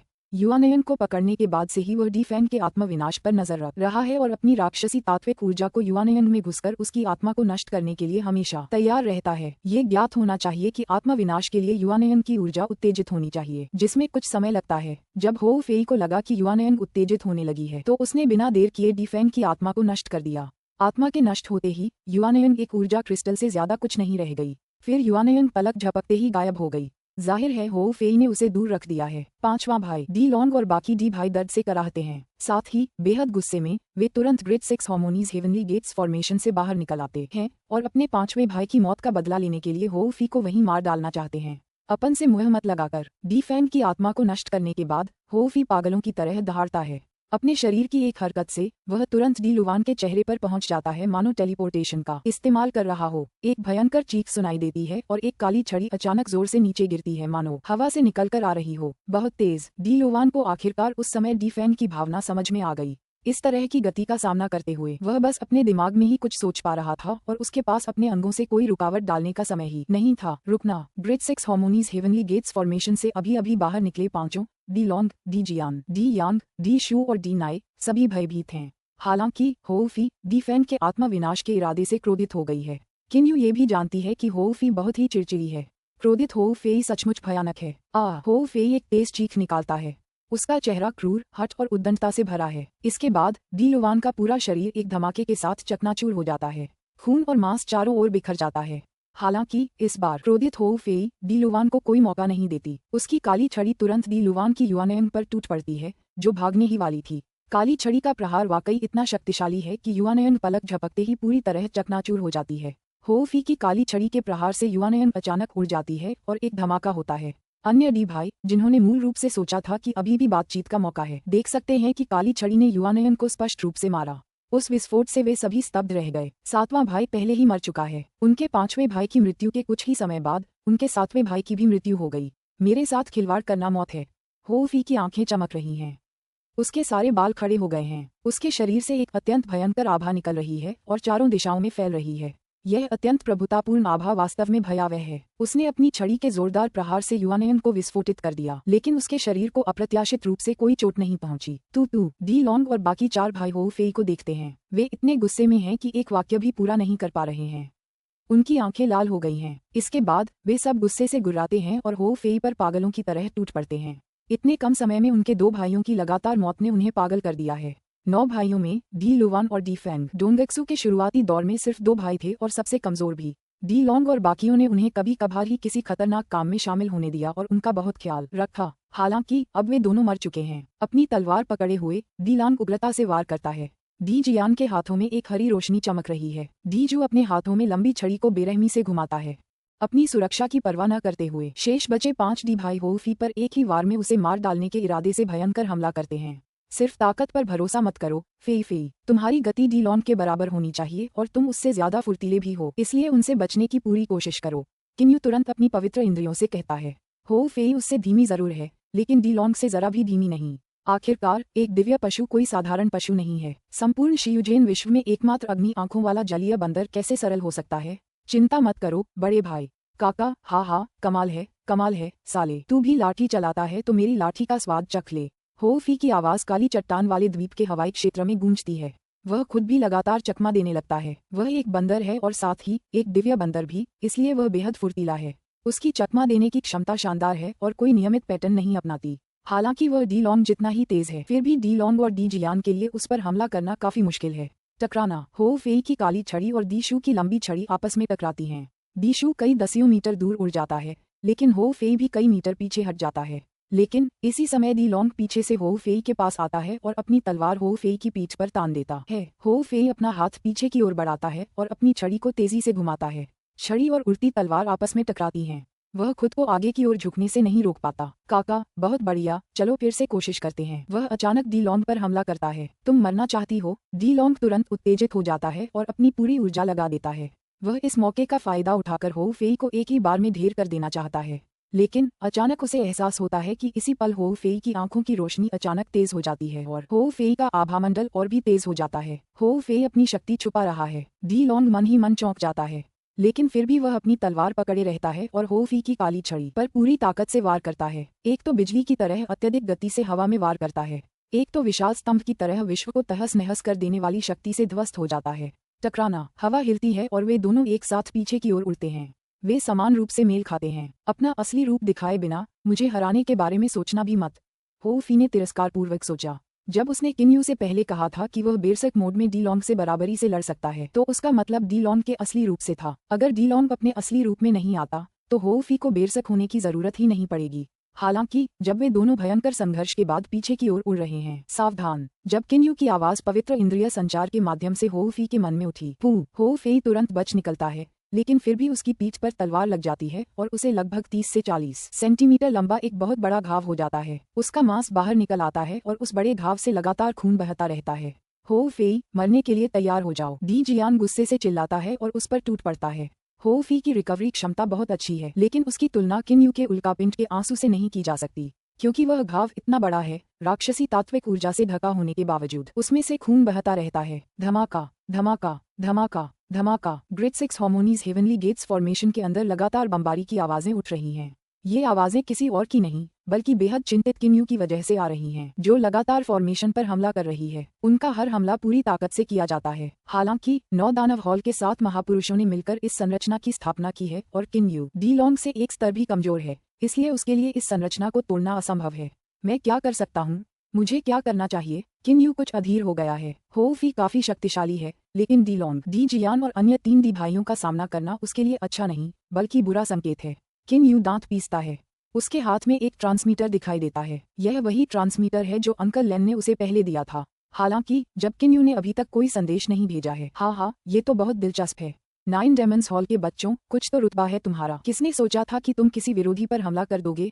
अरे तुम तो कुछ ज्यादा ही हो। एक जोरदार आवाज पूरे ब्लैक रॉक द्वीप में गूंजती है। उसी समय द्वीप के चारों ओर का पानी गरजने लगता है। अचानक आकाश में एक छाया चित्र प्रकट होता है। इस आदमी को देखकर किन्यू हैरान रह जाता है, क्योंकि उसका शरीर इंसान का और सिर अजगर का है, जो बेहद अजीब लग रहा है। इस आदमी ने नीला शाही वस्त्र पहना हुआ है। उससे निकलने वाली आभा किसी विशाल पर्वत के भार जितनी भारी है। वहाँ मौजूद हर कोई एक भयानक अदम्य शक्ति का अनुभव कर सकता है। मेरे नाथ, टैंग शान और एजियो ड्रैगन पैलेस के संरक्षक तुरंत झुकते हैं और अत्यधिक सम्मान के साथ कहते हैं। एक तरफ लू के और उसके अधीनस्थ भी झुककर सलामी देते हैं। आपसे मिलकर बहुत सम्मान की बात है, अधिपति एजियो ड्रैगन। हम ब्लू वाटर मैंशन के लू के और संरक्षक हैं। वे भी बहुत सम्मान करते हैं। अधिपति नीला ड्रैगन। किन्यू हैरान है। उसके सामने ड्रैगन के सिर वाला आदमी अप्रत्याशित रूप से अधिपति नीला ड्रैगन है, जिसे विदेशी ज़्यूज़ेन दुनिया का नंबर 1 विशेषज्ञ कहा जाता है। क्या अधिपति नीला ड्रैगन एक दिव्य दैत्य नहीं है? क्या उसके लिए 9वें स्वर्ग से 9वें स्वर्ग के क्लेश से गुजरने से पहले मानव रूप धारण करना असंभव नहीं है? अब किन्यू को संदेह हो गया है। 20-7C4 का अंत। पुस्तक 7, अध्याय 5, संरचना को तोड़ना। डी लॉन्ग और उसके 4 भाई हो फी पर पागलों की तरह हमला कर रहे हैं, लेकिन जब अधिपति एजियो ड्रैगन आता है तो वे अस्थायी रूप से रुकने में मदद नहीं कर सकते। नमस्कार अधिपति नीला ड्रैगन। पांचों दी भाई बस हल्के से हाथ जोड़कर अभिवादन करते हैं। आखिरकार वे 9 दानव हॉल के महामहिम हैं और 9 दानव हॉल को भी एजियो ड्रैगन पैलेस जैसी 3 पानी के नीचे की महाशक्तियों में से एक माना जाता है। बस बात यह है कि अधिपति एजियो ड्रैगन बहुत शक्तिशाली है। 9 दानव हॉल के 9 करोड़ ली त्रिज्या वाले क्षेत्र में कुल मिलाकर 10 लाख से ज्यादा जीवयावादी हैं। हालांकि नीला ड्रैगन महल और नीला जल भवन दोनों ही 9 दानव हॉल से ज्यादा शक्तिशाली हैं। उनके संबंधित क्षेत्र 10 करोड़ ली से ज्यादा त्रिज्या के हैं और उनके अधीन भी बहुत ज्यादा जीवयावादी हैं। डी लॉन्ग, टैंग शान ने मुझे बताया था कि तुम किन्यू नाम के एक आदमी को मारने की कोशिश कर रहे थे। अब तुम एक बंदर को क्यों मारने की कोशिश कर रहे हो? इसके अलावा तुम पांचों मिलकर सेना क्यों बना रहे हो? अधिपति नीला ड्रैगन ने चेहरे पर हल्की सी मुस्कान के साथ खुलकर पूछा। डी लॉन्ग को स्पष्ट रूप से पता है कि अधिपति एजियो ड्रैगन आमतौर पर दूसरों के साथ अच्छा व्यवहार करता है, लेकिन जब वह क्रोधित होता है तो वह जंगली हो जाता है और निर्दयी हो जाता है। अधिपति, ये बंदर किन्यू का भाई है और इसका नाम होफी है। अभी जब हम पांचों महान 6 सामंजस्य स्वर्गीय द्वार संरचना में किन्यू को मारने की कोशिश कर रहे थे, तो उसने अप्रत्याशित रूप से स्थिति का फायदा उठाया और हमारे 5वें और 7वें भाइयों को मार डाला। अगर हम उनकी मौत का बदला नहीं लेते तो हम आंखें बंद करके नहीं मर पाएंगे। डी लॉन्ग का चेहरा और उसके शब्द हत्या के इरादे से भरे हुए हैं। उसके पीछे उसके चारों भाई भी हत्या के इरादे से उबल रहे हैं। उनके दो भाई कुछ समय पहले ही एक के बाद एक मारे गए थे, इसलिए वे सभी जल्द से जल्द होउ फी को मारना चाहते हैं। होउ फी, अधिपति नीला ड्रैगन होउ फेई को देखता है और अचानक चकित हो जाता है। ओह, वह तो बस युवानयन के अंतिम चरण में है, लेकिन तुम इतने लंबे समय से सेना में शामिल होने के बावजूद उसे मार नहीं पाए। लगता है होउ फेई भी एक दिव्य राक्षस है।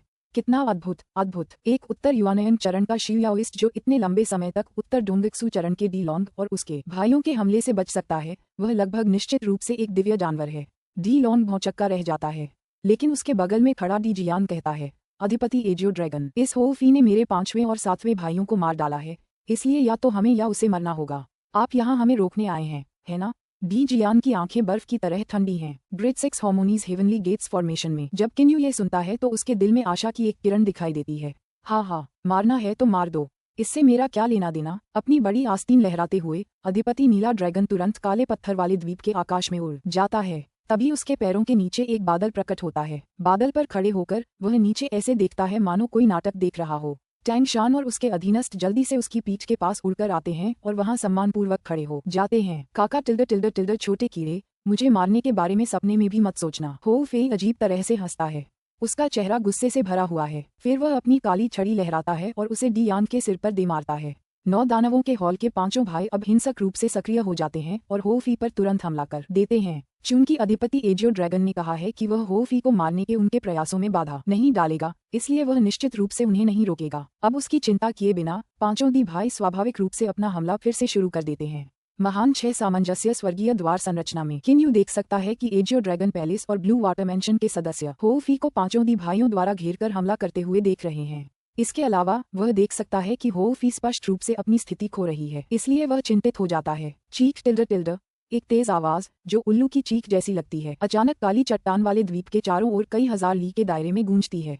लू के और उसके अधीनस्थ तुरंत खुश हो जाते हैं। 9 दानव हॉल के 5 भाइयों के पास फिर से रुकने के अलावा कोई विकल्प नहीं है। तभी अचानक एक हरे कपड़े पहने लड़का प्रकट होता है। ये लड़का अजीबोगरीब रूप से सुंदर है और उसके बाल बहुत लंबे हरे हैं, इतने लंबे कि उसके कूल्हों तक पहुंचते हैं। जब उसके बाल लहराते हैं तो एक अजीब सा एहसास होता है। इस हरे कपड़े पहने लड़के की सबसे अजीब बात यह है कि उसकी भौंहों के बीच एक सीधी रेखा है। महान संस्थापक ब्लू वाटर हवेली से लू के और जियाओयाओइस्ट जल्दी से झुकते हैं और कहते हैं, अधिपति नीला ड्रैगन आया और अब बूढ़ा सन की 3 आंखों वाला भी आ गया है। किन्यू थोड़ा चौंक गया। अकस्मात, हाँ, 3 आंखों वाले, तुम तो वैसे भी एक दिव्य मेढक हो। 9 में से 9 स्वर्गीय क्लेश से गुजरने के बाद ही तुम पूरी तरह से इंसान बन सकते हो।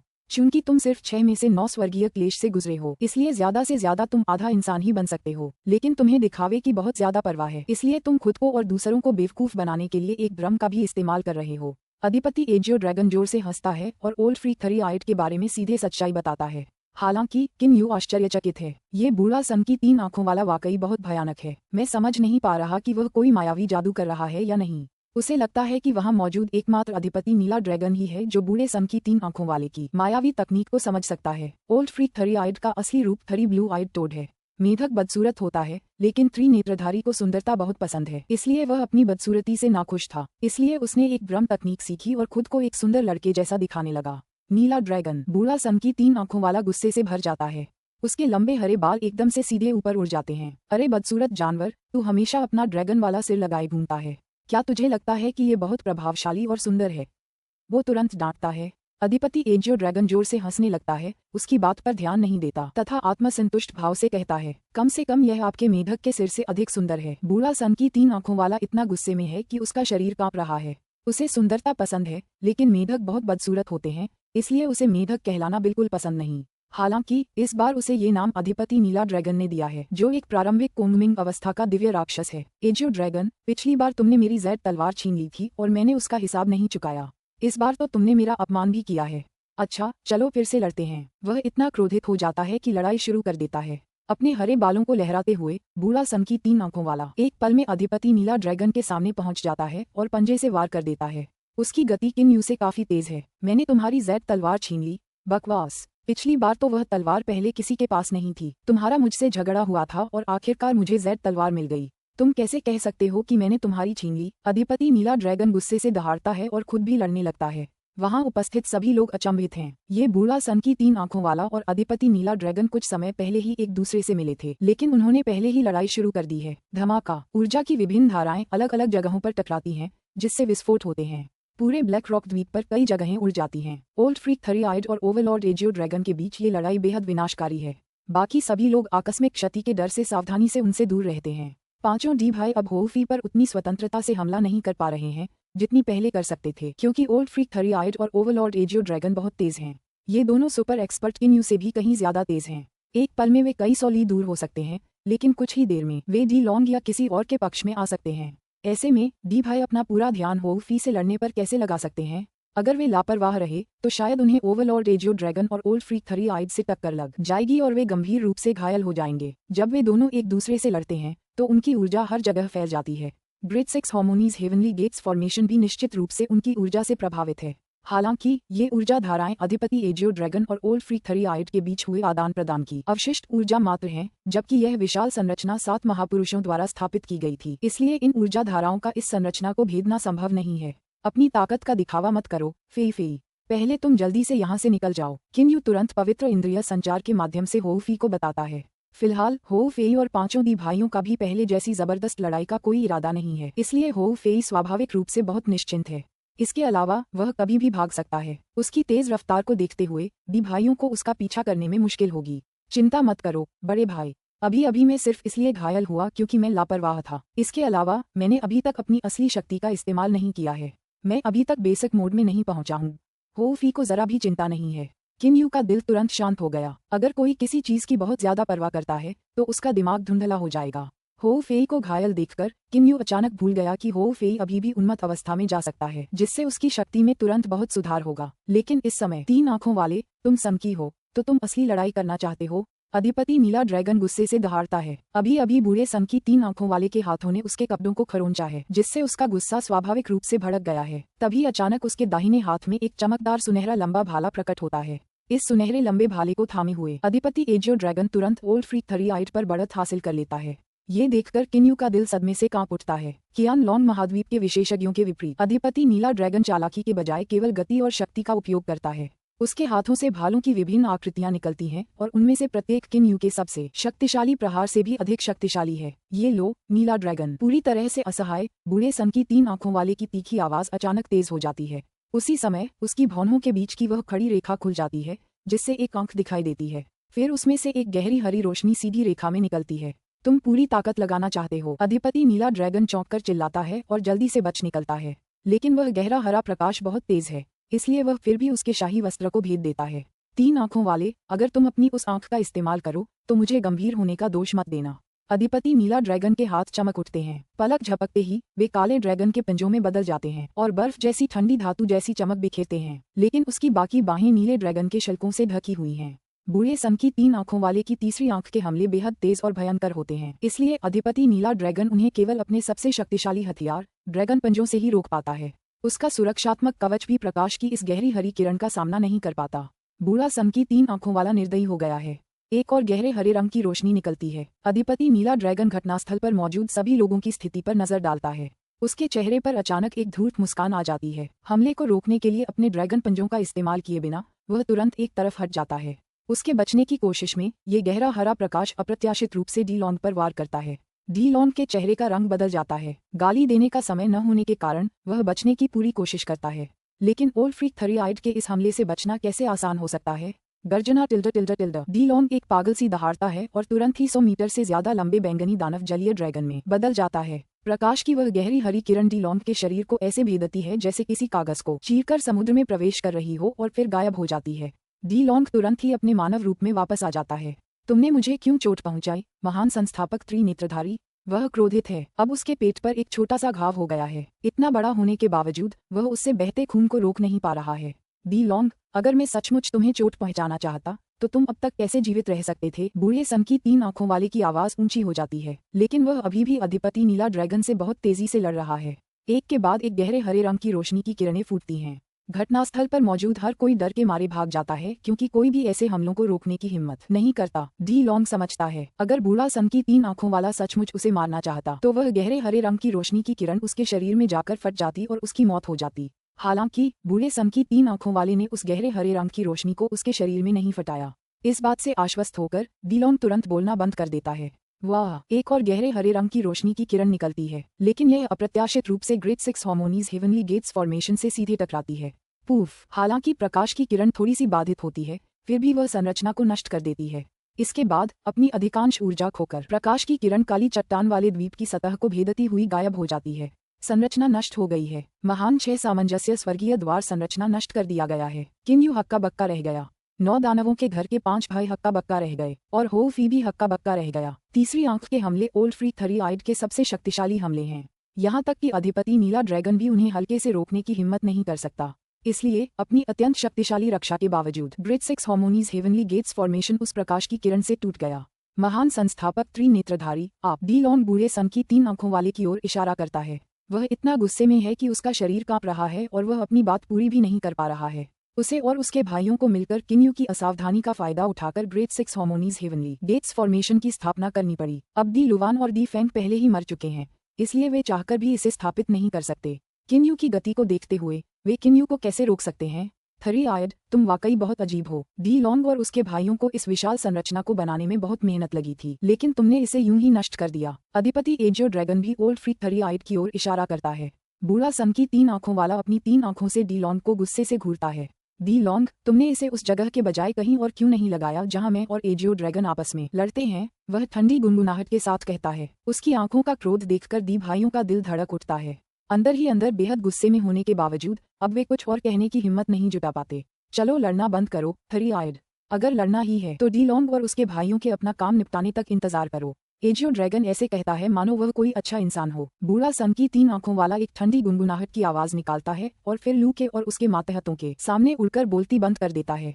जाहिर है उसने एजियो ड्रैगन का सुझाव मान लिया है। इस तरह ग्रेट 6 हार्मोनीज हेवनली गेट्स फॉर्मेशन के विनाश के बाद एजियो ड्रैगन और बूढ़ा सन की 3 आंखों वाला लड़ना बंद कर देते हैं। पांचों दी भाई इतने गुस्से में हैं कि उन्हें समझ नहीं आ रहा कि क्या कहें। हालांकि वे यह नहीं देख पाते कि अधिपति अजूर ड्रैगन और बूढ़े सन की 3 आंखों वाले की आंखों में गहरी खुशी की झलक है। आपका अभिनय बहुत अच्छा था थरी आयड, तुम्हारा भी बुरा नहीं था, लेकिन बाद में मुझे कभी भी मेढक मत कहना, वरना मैं तुमसे सच में लड़ूंगा। अधिपति नीला ड्रैगन और बूढ़ा सन की 3 आंखों वाला पवित्र इंद्रिय संचार के माध्यम से एक दूसरे से बात करते हैं। कोई भी उनकी बातें नहीं सुन सकता। 20-7C5 का अंत। पुस्तक 7, अध्याय 6, बेस्क मोड। किन्यू प्रकाश की सुनहरी किरण की तरह हो फी की ओर दौड़ता है। आइए एकजुट हों फीफी। वह अपनी मुठ्ठियां भींच लेता है। ज्वलंत दस्ताने उसकी मुठ्ठियों की सतह पर त्वचा की परत की तरह चिपके हुए हैं। जब वह ग्रेट 6 हार्मोनीज हेवनली गेट्स फॉर्मेशन में कैद था तो वह केवल हो फी को अकेले लड़ते हुए देख सकता था, इसलिए स्वाभाविक रूप से वह बहुत पहले ही मदद के लिए आगे आना चाहता था। वह उस विशाल फॉर्मेशन को तोड़ने में असमर्थ था, लेकिन सौभाग्य से ओल्ड फ्री थरी आयड और ओवरलॉर्ड एजियो ड्रैगन ने आपस में युद्ध किया और अनजाने में उसके लिए उस फॉर्मेशन को नष्ट कर दिया। काका, बड़े भाई, अगर हम एकजुट हो जाएं तो हम अजेय हो जाएंगे। हो फे अपनी कमर हिलाते हुए आत्मसंतुष्ट होकर कहता है। पांचों दी भाइयों, दी लॉन्ग, दी जियान, दी यांग, दी शू और दी नाये के चेहरे हत्या के इरादे से ढके हुए प्रतीत होते हैं। वे किन्यू और हो फी को घूरते हैं और वे भी बिना किसी डर या झिझक के उन्हें घूरते हैं। दी लॉन्ग और कंपनी बनाम किन्यू और हो फी, 5 भाई बनाम 2 भाई। एजियो ड्रैगन पैलेस और ब्लू वाटर मैंशन के सदस्य सिर्फ देख रहे हैं, किसी भी पक्ष की मदद नहीं कर रहे हैं। जब पांचों डी भाई किन्यू और हो फी से लड़ेंगे तो आपको क्या लगता है कि किसका पलड़ा भारी होगा? थरी आयड। अधिपति एजियो ड्रैगन डी लॉन्ग, किन्यू और अन्य पर नजर रख रहा है, लेकिन वह पवित्र इंद्रिय संचार के माध्यम से ओल्ड फ्री थरी आयड से बातचीत करता रहता है। ऊपरी हाथ। बेशक 9 दानवों के हॉल के बदमाश ही होंगे, हालांकि उनमें से कुछ मर चुके हैं, लेकिन डी लॉन्ग और डी जियान जैसे सबसे ताकतवर अभी भी वहां हैं।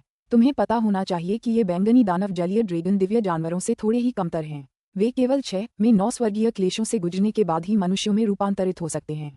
जब एक दिवंगत डोंगक्सु जलीय ड्रैगन अपने असली रूप में वापस आता है तो उसकी शक्ति कई गुना बढ़ जाती है। ओल्ड फ्री थरी आयड स्पष्ट रूप से सोचता है कि 5 डी भाइयों का ऊपरी हाथ होगा। अतीत में डी जियान अकेले ही टैंग शान और लू के का सामना कर सकता था, जो दोनों ही डोंगक्सु अवस्था के अंतिम चरण में पहुंच चुके थे और उनसे लड़ भी सकता था। ज्ञात हो कि टैंग शान एक सींग वाला ड्रैगन है और लू के एक लाल रंग का टोड है, जो भी बहुत असाधारण है। ये तथ्य बताते हैं कि पर्पल डेमन जलीय ड्रैगन कितने दुर्जेय होते हैं। किन्यू, हो फी, डी लॉन्ग जोर से चिल्लाता है। इसके बाद पांचों डी भाई एक साथ किन्यू और हो फी पर तेजी से हमला करते हैं। किन्यू और हो फी एक दूसरे को देखते हैं और फिर एक साथ 2 अलग अलग दिशाओं में चकमा देते हैं। किन्यू पहले की तरह अपनी अधिकतम गति का 80% इस्तेमाल करता है। इसके बावजूद वह डी लॉन्ग से भी काफी तेज है। इसके विपरीत हो फेई फुर्ती से चकमा देते हुए समय समय पर अपनी छड़ी से कई वार करता है। पलक झपकते ही किम यू कई सौ ली भाग जाता है। हवा में खड़े होकर वह अपनी आंखें हल्की सी बंद कर लेता है और गहरी सांस लेता है। क्या अद्भुत एहसास है। किम यू के चेहरे पर एक गंभीर मंद मुस्कान है। वह अपने शरीर की हर मांसपेशी, हर हड्डी, यहाँ तक कि हर मांसपेशी के हर हिस्से को साफ महसूस कर सकता है। अपने शरीर पर पूर्ण नियंत्रण का यह एहसास बेहद अद्भुत है। किम यू शारीरिक प्रशिक्षण करते हैं, इसलिए वे कठोरता और लचीलेपन को बहुत महत्व देते हैं। किम यू, मर जाओ, डी लॉन्ग जोर से चिल्लाता है।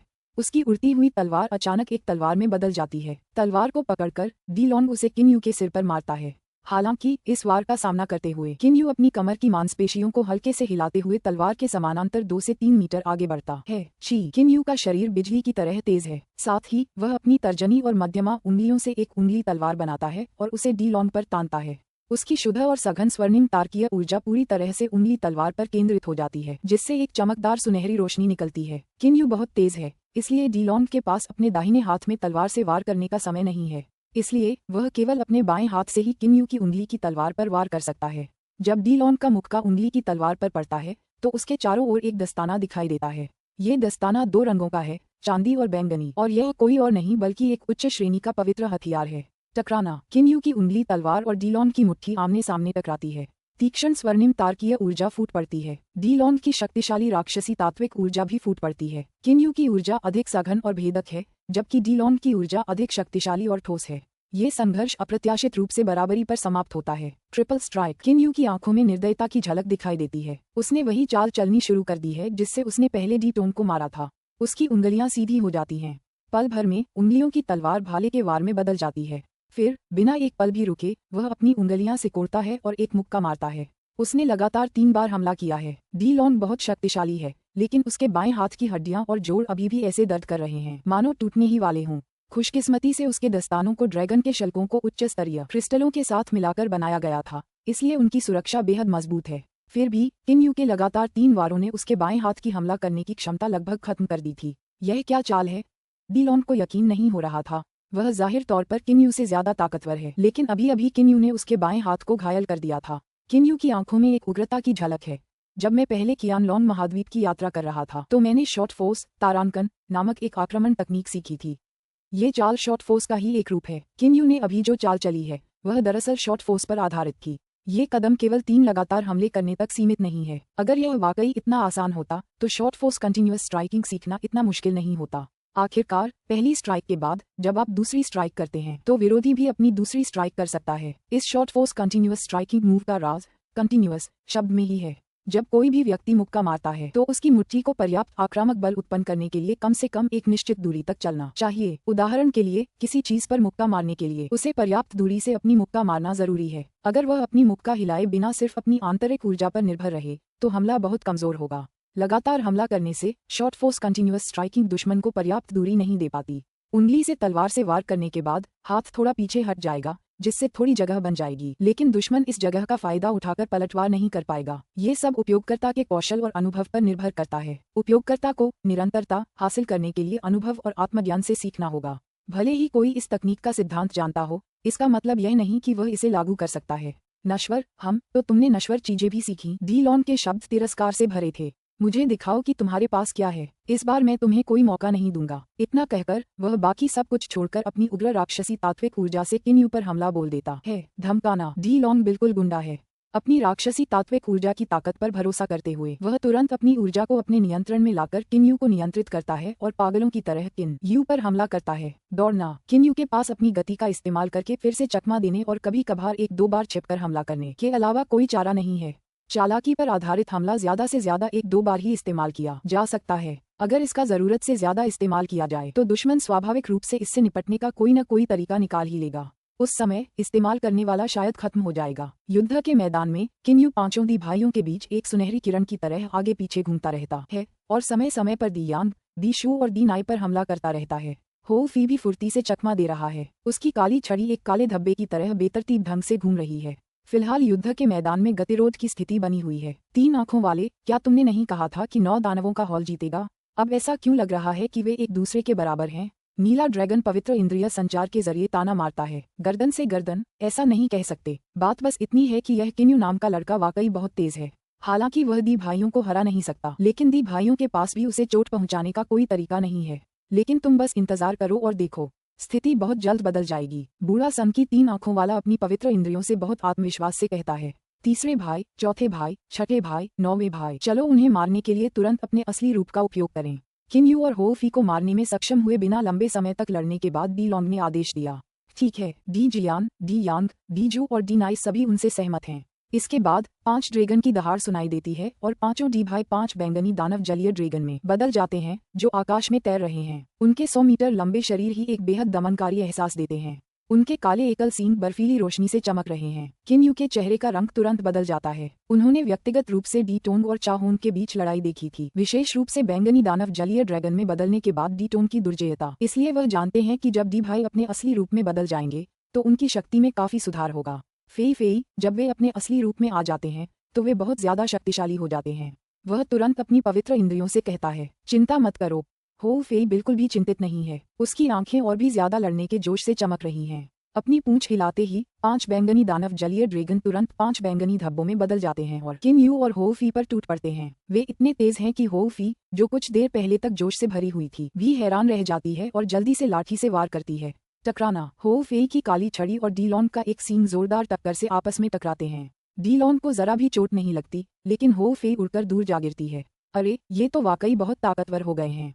मैं अब इस डी लॉन्ग वाले का विरोध नहीं कर सकती। अब हो फी को भी बुरा लग रहा है। टकराना, किन यू की मुठियां और डी यांग की ड्रैगन पूंछ आपस में टकराती हैं। डी यांग थोड़ा पीछे हट जाता है, लेकिन किन यू की मुठियां सुन्न हो जाती हैं। शुरू में किन यू डी यांग को आसानी से हरा सकता था, लेकिन अब डी यांग के अपने असली रूप में आ जाने के बाद किन यू डी यांग से ज्यादा बराबरी का मुकाबला ही कर सकता है। जब मैंने उस दिन डी टोंग को मारा था, अगर उसने पहले एक हाथ नहीं खोया होता और अपने मानव रूप में नहीं होता, अगर मैंने चुपके से हमला नहीं किया होता और एक हाथ खोने का जोखिम नहीं उठाया होता।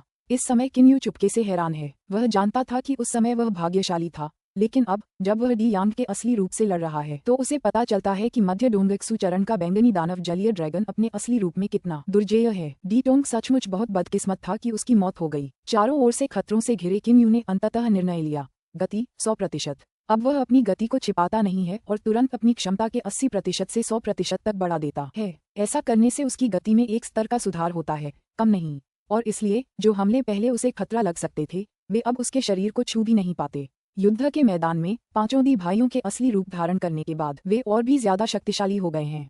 अब किन यू, डी यांग, डी शू और डी नाई के बराबर ही है। डी लॉन्ग और डी जियान का सामना करते हुए वह दुश्मनों के हमलों को रोक नहीं पाता। उसके और इन दोनों के बीच का अंतर वाकई बहुत बड़ा है। किन यू ने अपनी गति चरम पर पहुंचा दी है। उसका शरीर प्रकाश की सुनहरी किरण की तरह बिना रुके आगे पीछे हिलता रहता है। हालांकि 5 बैंगनी दानव जलीय ड्रैगन दुर्जेय हैं, फिर भी वे उसे नुकसान नहीं पहुंचा सकते। अब हो फी, डी यांग, डी शू और डी नाई से बस थोड़ा ही ज्यादा ताकतवर है। अब वह डी लॉन्ग और डी जियान का मुकाबला नहीं कर सकता, और उससे भी बुरी बात यह है कि इस समय वह उनसे भी धीमा है। नतीजतन वह पहले ही कई बार डी लॉन्ग और डी जियान से आमने सामने भिड़ चुका है। उसकी मौजूदा स्थिति किन यू से भी ज्यादा खतरनाक है। एजियो ड्रैगन, मैंने जो कहा वो सही है ना? जैसे ही पांचों दी भाई अपने असली रूप में आए, उनकी शक्ति बहुत बढ़ गई और उन्होंने किन यू और हो फी पर बढ़त हासिल कर ली।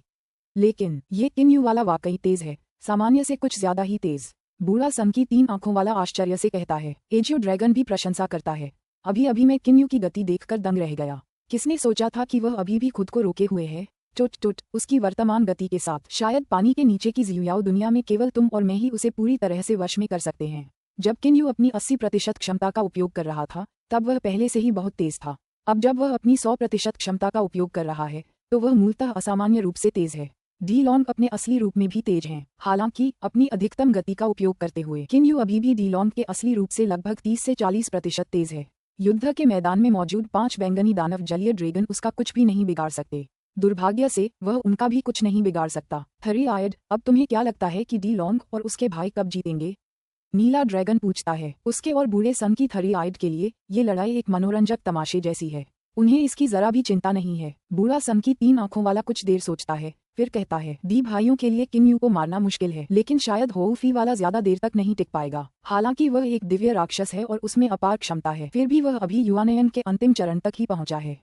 देखो, अब वह बुरी तरह घायल हो चुका है। नीला ड्रैगन सहमति में सिर हिलाता है। दोनों ही युद्ध के मैदान की स्थिति साफ देख सकते हैं। सावधान रहो फेई फेई। बिजली की तरह किन यू ने डी लॉन्ग की पूंछ के एक झटके से आगे बढ़ते हुए हो फी को पकड़ लिया।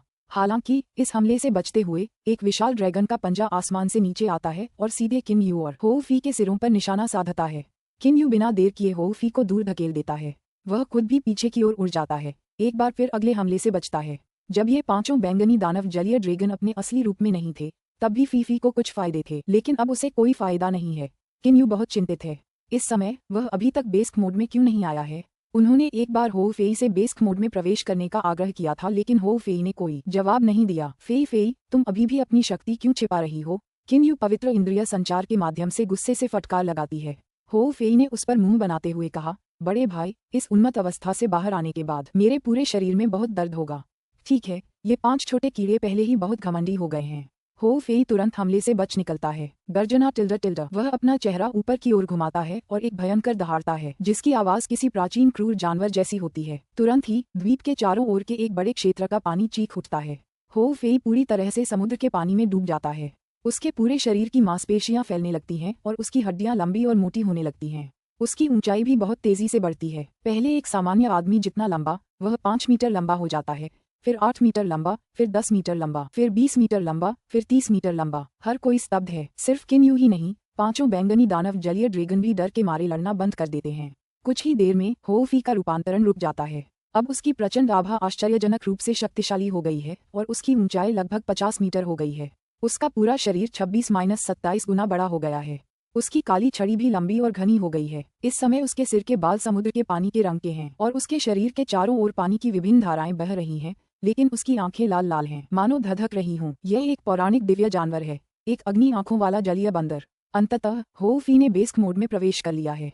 टिप्पणी: तारांकन, लघु बल, जिसे 1 इंच का मुक्का भी कहा जाता है, को चीनी भाषा में कंजिन कहते हैं। ये चीनी आंतरिक मार्शल आर्ट, ताइजी, बागुआ, जिंगई और विंग चुन में एक प्रकार का आक्रमण है, जिसके बारे में कहा जाता है कि यह कम दूरी से ही काफी बल उत्पन्न कर सकता है। 20-7C6 का अंत। पुस्तक 7, अध्याय 7, उल्का प्रहार। हो फेई लगभग 50 मीटर ऊंचे एक भयानक विशालकाय बंदर में बदल गया है। बैंगनी दानव जलीय ड्रैगन के शरीर जितनी मोटी विभिन्न जलधाराएं उसके शरीर और भुजाओं के चारों ओर लगातार बह रही हैं। उसकी लाल लाल आंखें धधक रही हैं। वहां मौजूद हर कोई उसे देखकर कुछ देर के लिए स्तब्ध रह जाता है। ये टैंग शान, लू के और उनके मातहतों की आंखें फटी की फटी रह गईं। उन्होंने कभी सोचा भी नहीं था कि जो बंदर पहले साधारण सा लग रहा था, वह इतना डरावना हो सकता है। अब टैंग शान और लू के में भी हॉफी से लड़ने की हिम्मत नहीं बची। यहाँ तक कि अधिपति नीला ड्रैगन और बूढ़े सन की 3 आंखों वाले के चेहरों का रंग भी बदल जाता है। वे एक दूसरे को देखते हैं। फेई, ये है तुम्हारा बेसिक मोड। किन यू के चेहरे पर भी हैरानी साफ झलक रही थी। हो फेई ने किन यू को पहले ही बता दिया था कि बेसिक मोड में आने पर वो और भी ज्यादा ताकतवर हो जाएगा, लेकिन किन यू ने कभी सोचा भी नहीं था कि हो फेई बेसिक मोड में ऐसा दिखेगा। विशाल बंदर अपना चेहरा ऊपर की ओर घुमाता है और लंबी दहाड़ लगाता है। बड़े भाई, देखो मैं उन्हें कैसे चीरता हूँ। हो फी की आवाज पवित्र इंद्रिय संचार के माध्यम से किन यू के मन में उठती है। किन यू मुस्कुराता है, ये सोचकर कि उसे हो फी को अपनी मर्जी से लड़ने देने के लिए भाग जाना चाहिए, क्योंकि अगर वह अभी यहाँ रुका तो हो फी के कामों में बाधा डालेगा। वह देख सकता है कि कुछ क्षण पहले हो फी डी लॉन्ग और डी जियान से बस थोड़ी कमजोर थी, और अब जब हो फी ने काफी ताकत हासिल कर ली है तो इन 5 जलीय ड्रैगन से निपटना अब बिल्कुल मुश्किल नहीं रहा। फेई, मैं इसे तुम पर छोड़ता हूँ। अपने शरीर की एक हरकत से किन यू एक सुनहरी प्रकाश किरण की तरह घुमावदार रास्ते पर चला जाता है। पल भर में वह कई दसियों ली की यात्रा कर चुका होता है। एक भागीदार से अब किन यू एक बाहरी व्यक्ति बन गया है। हालांकि इस समय दी बंधु उसे बिल्कुल भी नहीं रोकते। उनका पूरा ध्यान हो फेई पर केंद्रित है। किन यू असामान्य रूप से तेज है, लेकिन उसका आक्रमण उनके लिए कोई बड़ा खतरा नहीं है। उनके लिए किन यू को मारना बहुत मुश्किल है, लेकिन उसके लिए भी उन्हें मारना बहुत मुश्किल है, इसलिए वे उसे अस्थायी रूप से अनदेखा कर देते हैं। इसके अलावा उनके सामने मौजूद विशाल बंदर का दबाव वाकई बहुत ज्यादा है। गर्जना टिल्डा 5 बैंगनी दानव जलीय ड्रैगन आकाश में घूमते हैं और हो फी पर गुर्राते रहते हैं। विशालकाय बंदर अचानक अपना चेहरा ऊपर की ओर घुमाता है और अपनी ही छाती पर मुक्कों से ऐसे मारता है मानो पागल हो गया हो। उसकी चीखें चारों तरफ गूंज उठती हैं। इसी समय द्वीप के कई हजार ली के दायरे में पानी पूरी तरह अस्त व्यस्त हो जाता है और लहरें 100 मीटर ऊंची उठती हैं। वहां अनगिनत जल स्रोत हैं जो इस विशालकाय बंदर के नियंत्रण में हैं। अचानक बंदर चिल्लाना बंद कर देता है और अपने सामने खड़े 5 बैंगनी दानव जलीय ड्रैगन को अपनी शत्रुता से भरी हुई ज्वलंत आंखों से घूरता है। धुंध में बदलते हुए हो फे अप्रत्याशित रूप से एक पल में कई ली दूर चला जाता है और जलीय ड्रैगन डीलॉन को झपट लेता है, जिसमें वह बदल गया है। नुकसान में पड़ने से बचते हुए डीलॉन्ग एक भयंकर दहाड़ता है और हो फेई पर अपने सिर पर रखा काला सींग तान देता है। हो फेई अपना हाथ घुमाता है। पापा, वह विशाल हथेली जलीय ड्रैगन के शरीर पर जोर से प्रहार करती है। हालांकि डी लॉन्ग अप्रत्याशित रूप से अपने 100 मीटर से ज्यादा लंबे शरीर को कुछ देर के लिए कंपन देकर होव फी के विशाल बल को बेअसर करने में सफल हो जाता है।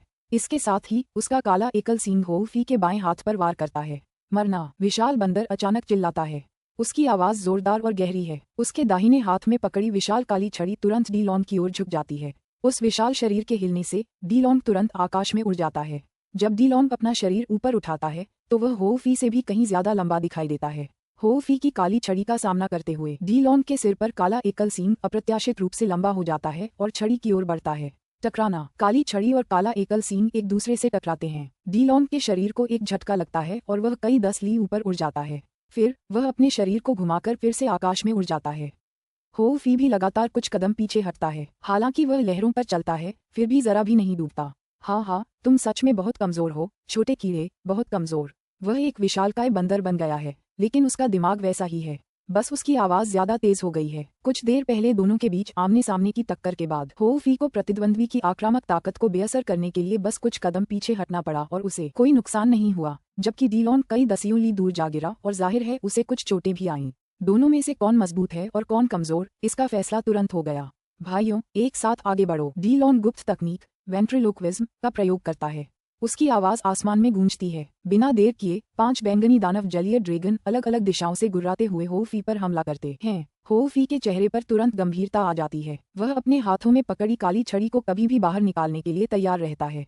वह डी लॉन्ग से आमने सामने लड़ने से नहीं डरता और अगर डी लॉन्ग और डी जियान मिलकर भी लड़ लें तो भी वह उनसे बराबरी से लड़ सकता है। लेकिन 5 बैंगनी दानव जलीय ड्रैगन एक साथ उस पर हमला कर रहे हैं, जबकि उसके पास 3 सिर और 6 भुजाएं नहीं हैं। इसके अलावा बेस्क मोड में आने के बाद आक्रमण और रक्षा में काफी सुधार के बावजूद उसकी चपलता काफी कम हो गई है। होव फी की धधकती आंखों से अचानक एक रोशनी चमक उठी। मैं 5 में से एक को नहीं जीत सकता। पहले उनमें से एक को मारने पर ध्यान केंद्रित करते हैं। 5 जलीय ड्रैगन के संयुक्त हमले का सामना करते हुए होव फी निश्चल खड़ी रहती है। बाकी सब बिना पलक झपकाए उसे देख रहे हैं। अचानक एक बंदर की दहाड़ सुनाई देती है। होव फी के कुछ ली के दायरे में पानी पूरी तरह से अस्त व्यस्त हो जाता है, मानो कोई बवंडर हो। लहरें कई 100 मीटर ऊंची उठती हैं और होव फी का शरीर लहरों में विलीन हो जाता है। ये देखकर कि लहरों ने उनकी दृष्टि अवरुद्ध कर दी है, 5 बैंगनी दानव जलीय ड्रैगन बेहद क्रोधित हो जाते हैं और तुरंत अपनी पवित्र इंद्रियों का विस्तार करते हैं। ये देखकर सभी तुरंत रोमांचित हो जाते हैं। होव फी फिर अपनी काली छड़ी ऊंची करके तीसरे भाई दी यांग पर हमला करता है, जो बेरसक मोड होव फी के सामने बिल्कुल भी नहीं टिकता। हालांकि वह बैंगनी दानव जलीय ड्रैगन में बदल चुका है, क्योंकि वह अभी मध्य डोंगक्सु अवस्था तक ही पहुंचा है। वह छिपकर हमले कर सकता है, लेकिन अगर उसे वर्तमान होव फी जैसे शक्तिशाली व्यक्ति का सीधा सामना करना पड़ा तो वह निश्चित रूप से मर जाएगा। डी यांग भयभीत और क्रोधित दोनों हैं। वह तुरंत अपना मुंह खोलता है और एक हरे रंग की प्रकाश किरण छोड़ता है, जो तुरंत लंबी हो जाती है। उसकी मूल रूप से सामान्य आकार की उड़ने वाली तलवार तुरंत 10 झांग लंबी हो जाती है।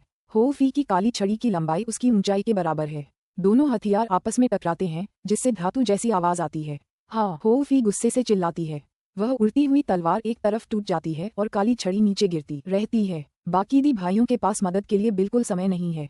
दी यांग ने बहुत तेजी से प्रतिक्रिया दी है। जब उसने वह उड़ती हुई तलवार फेंकी तो उसका एक सींग तुरंत लंबा होने लगा। झनकार! काली छड़ी और सींग, जो 10 मीटर से भी ज्यादा लंबा हो गया है, आपस में टकराते हैं। इसके बाद एक बहुत छोटा काला धब्बा साफ तौर पर समुद्र में गिरता हुआ दिखाई देता है। तीसरा भाई डी लॉन्ग, डी शू, डी जियान और डी नाई दोनों चिंतित और क्रोधित हैं। वह काला धब्बा कोई और नहीं बल्कि डी यांग के सींग का एक टुकड़ा था। अभी अभी होव फी के प्रहार से सींग का एक टुकड़ा अप्रत्याशित रूप से टूट गया। हालांकि बाकी चारों भाइयों को सबसे ज्यादा डर इस बात का है कि होव फी अपनी छड़ी बहुत तेजी से हिला रहा है। पहले वार के ठीक बाद छड़ी से दूसरा वार होने वाला है। टकराना! छड़ी डी यांग के शरीर पर जोर से लगती है। डी यांग मुंह भर खून थूकता है। उसका पूरा शरीर तेजी से पश्चिम की ओर उड़ जाता है। उड़ते हुए डी यांग अपने मानव रूप में आ जाता है। इस समय वह लगातार खून खांसता रहता है और उसका चेहरा पीला पड़ जाता है। ये देखकर बाकी चारों दी भाई पागल हो जाते हैं। वे साफ जानते हैं कि डी यांग इतनी बुरी तरह घायल हो गया है कि अब वह अपना असली रूप नहीं रख सकता और उसे वापस मानव रूप में आना पड़ा। आखिरकार मानव रूप में सबसे कम ऊर्जा खर्च होती है, जबकि विशाल ड्रैगन शरीर में बहुत ज्यादा ऊर्जा खर्च होती है। बेहद क्रोधित होकर बाकी चारों भाई एक साथ होव फी पर टूट पड़े। अचानक एक करुण क्रंदन सुनाई देता है। डी लॉन्ग, डी शू, डी जियान और डी नाई सभी कांपते हैं और अचानक रुक जाते हैं। फिर वे एक साथ डी यांग की ओर दौड़ पड़ते हैं। वे केवल ये देखते हैं कि डी यांग का शरीर बेजान है और किन्यू अपने हाथ में एक युआनयंग पकड़े हुए है। यह कोई और नहीं बल्कि डी यांग की युआनयंग है। ये देखते हुए कि बाकी 4 दी भाई उस पर ध्यान केंद्रित कर रहे हैं, किन्यू अपनी हथेली की सुनहरी रोशनी को गर्म कर देता है। एक तेज दयनीय चीख निकलती है और दी यान की आत्मा तुरंत नष्ट हो जाती है। नहीं, डी लॉन्ग और अन्य 3 भाई ये देखकर पूरी तरह से अचंभित रह जाते हैं। शुरुआत में किन्यू देख रहा था, लेकिन तभी उसे पता चला कि दी यान गंभीर रूप से घायल हो गया है और उसकी ओर उड़ रहा है, इसलिए उसने यह मौका हाथ से जाने नहीं दिया।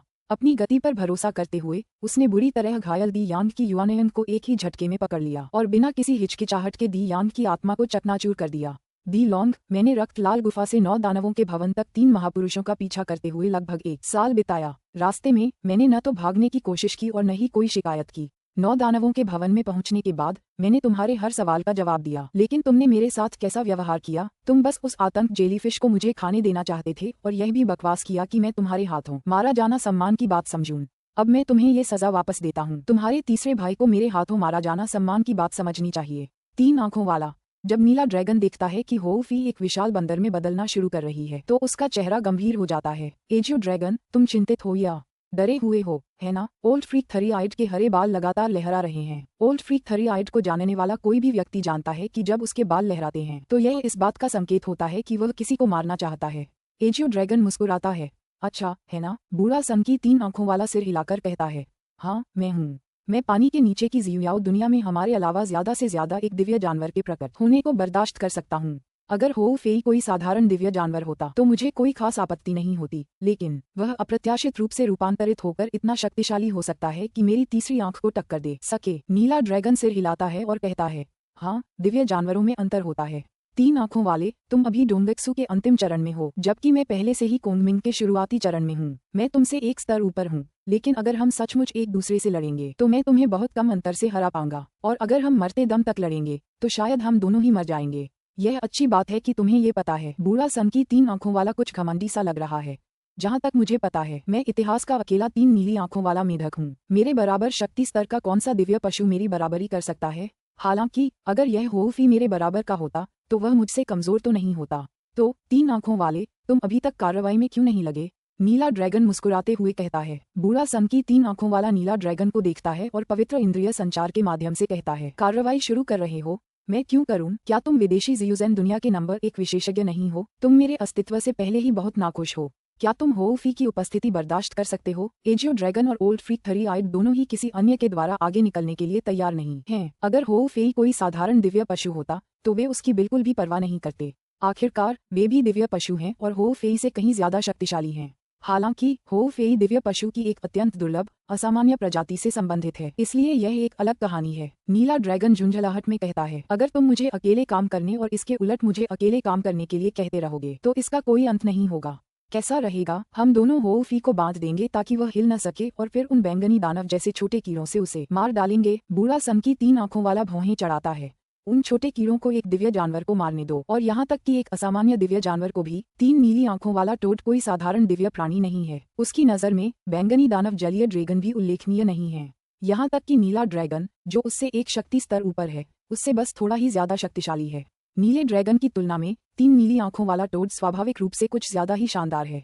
तुम नहीं चाहते कि होउ फी उन बैंगनी दानव जलीय ड्रैगन द्वारा मारी जाए, तो तुम कार्रवाई करने को तैयार हो? नीला ड्रैगन नाराज हो गया है। बूढ़ा सनकी 3 आंखों वाला कुछ देर तक सोच में डूबा रहता है, तभी एक करुण क्रंदन सुनाई देता है।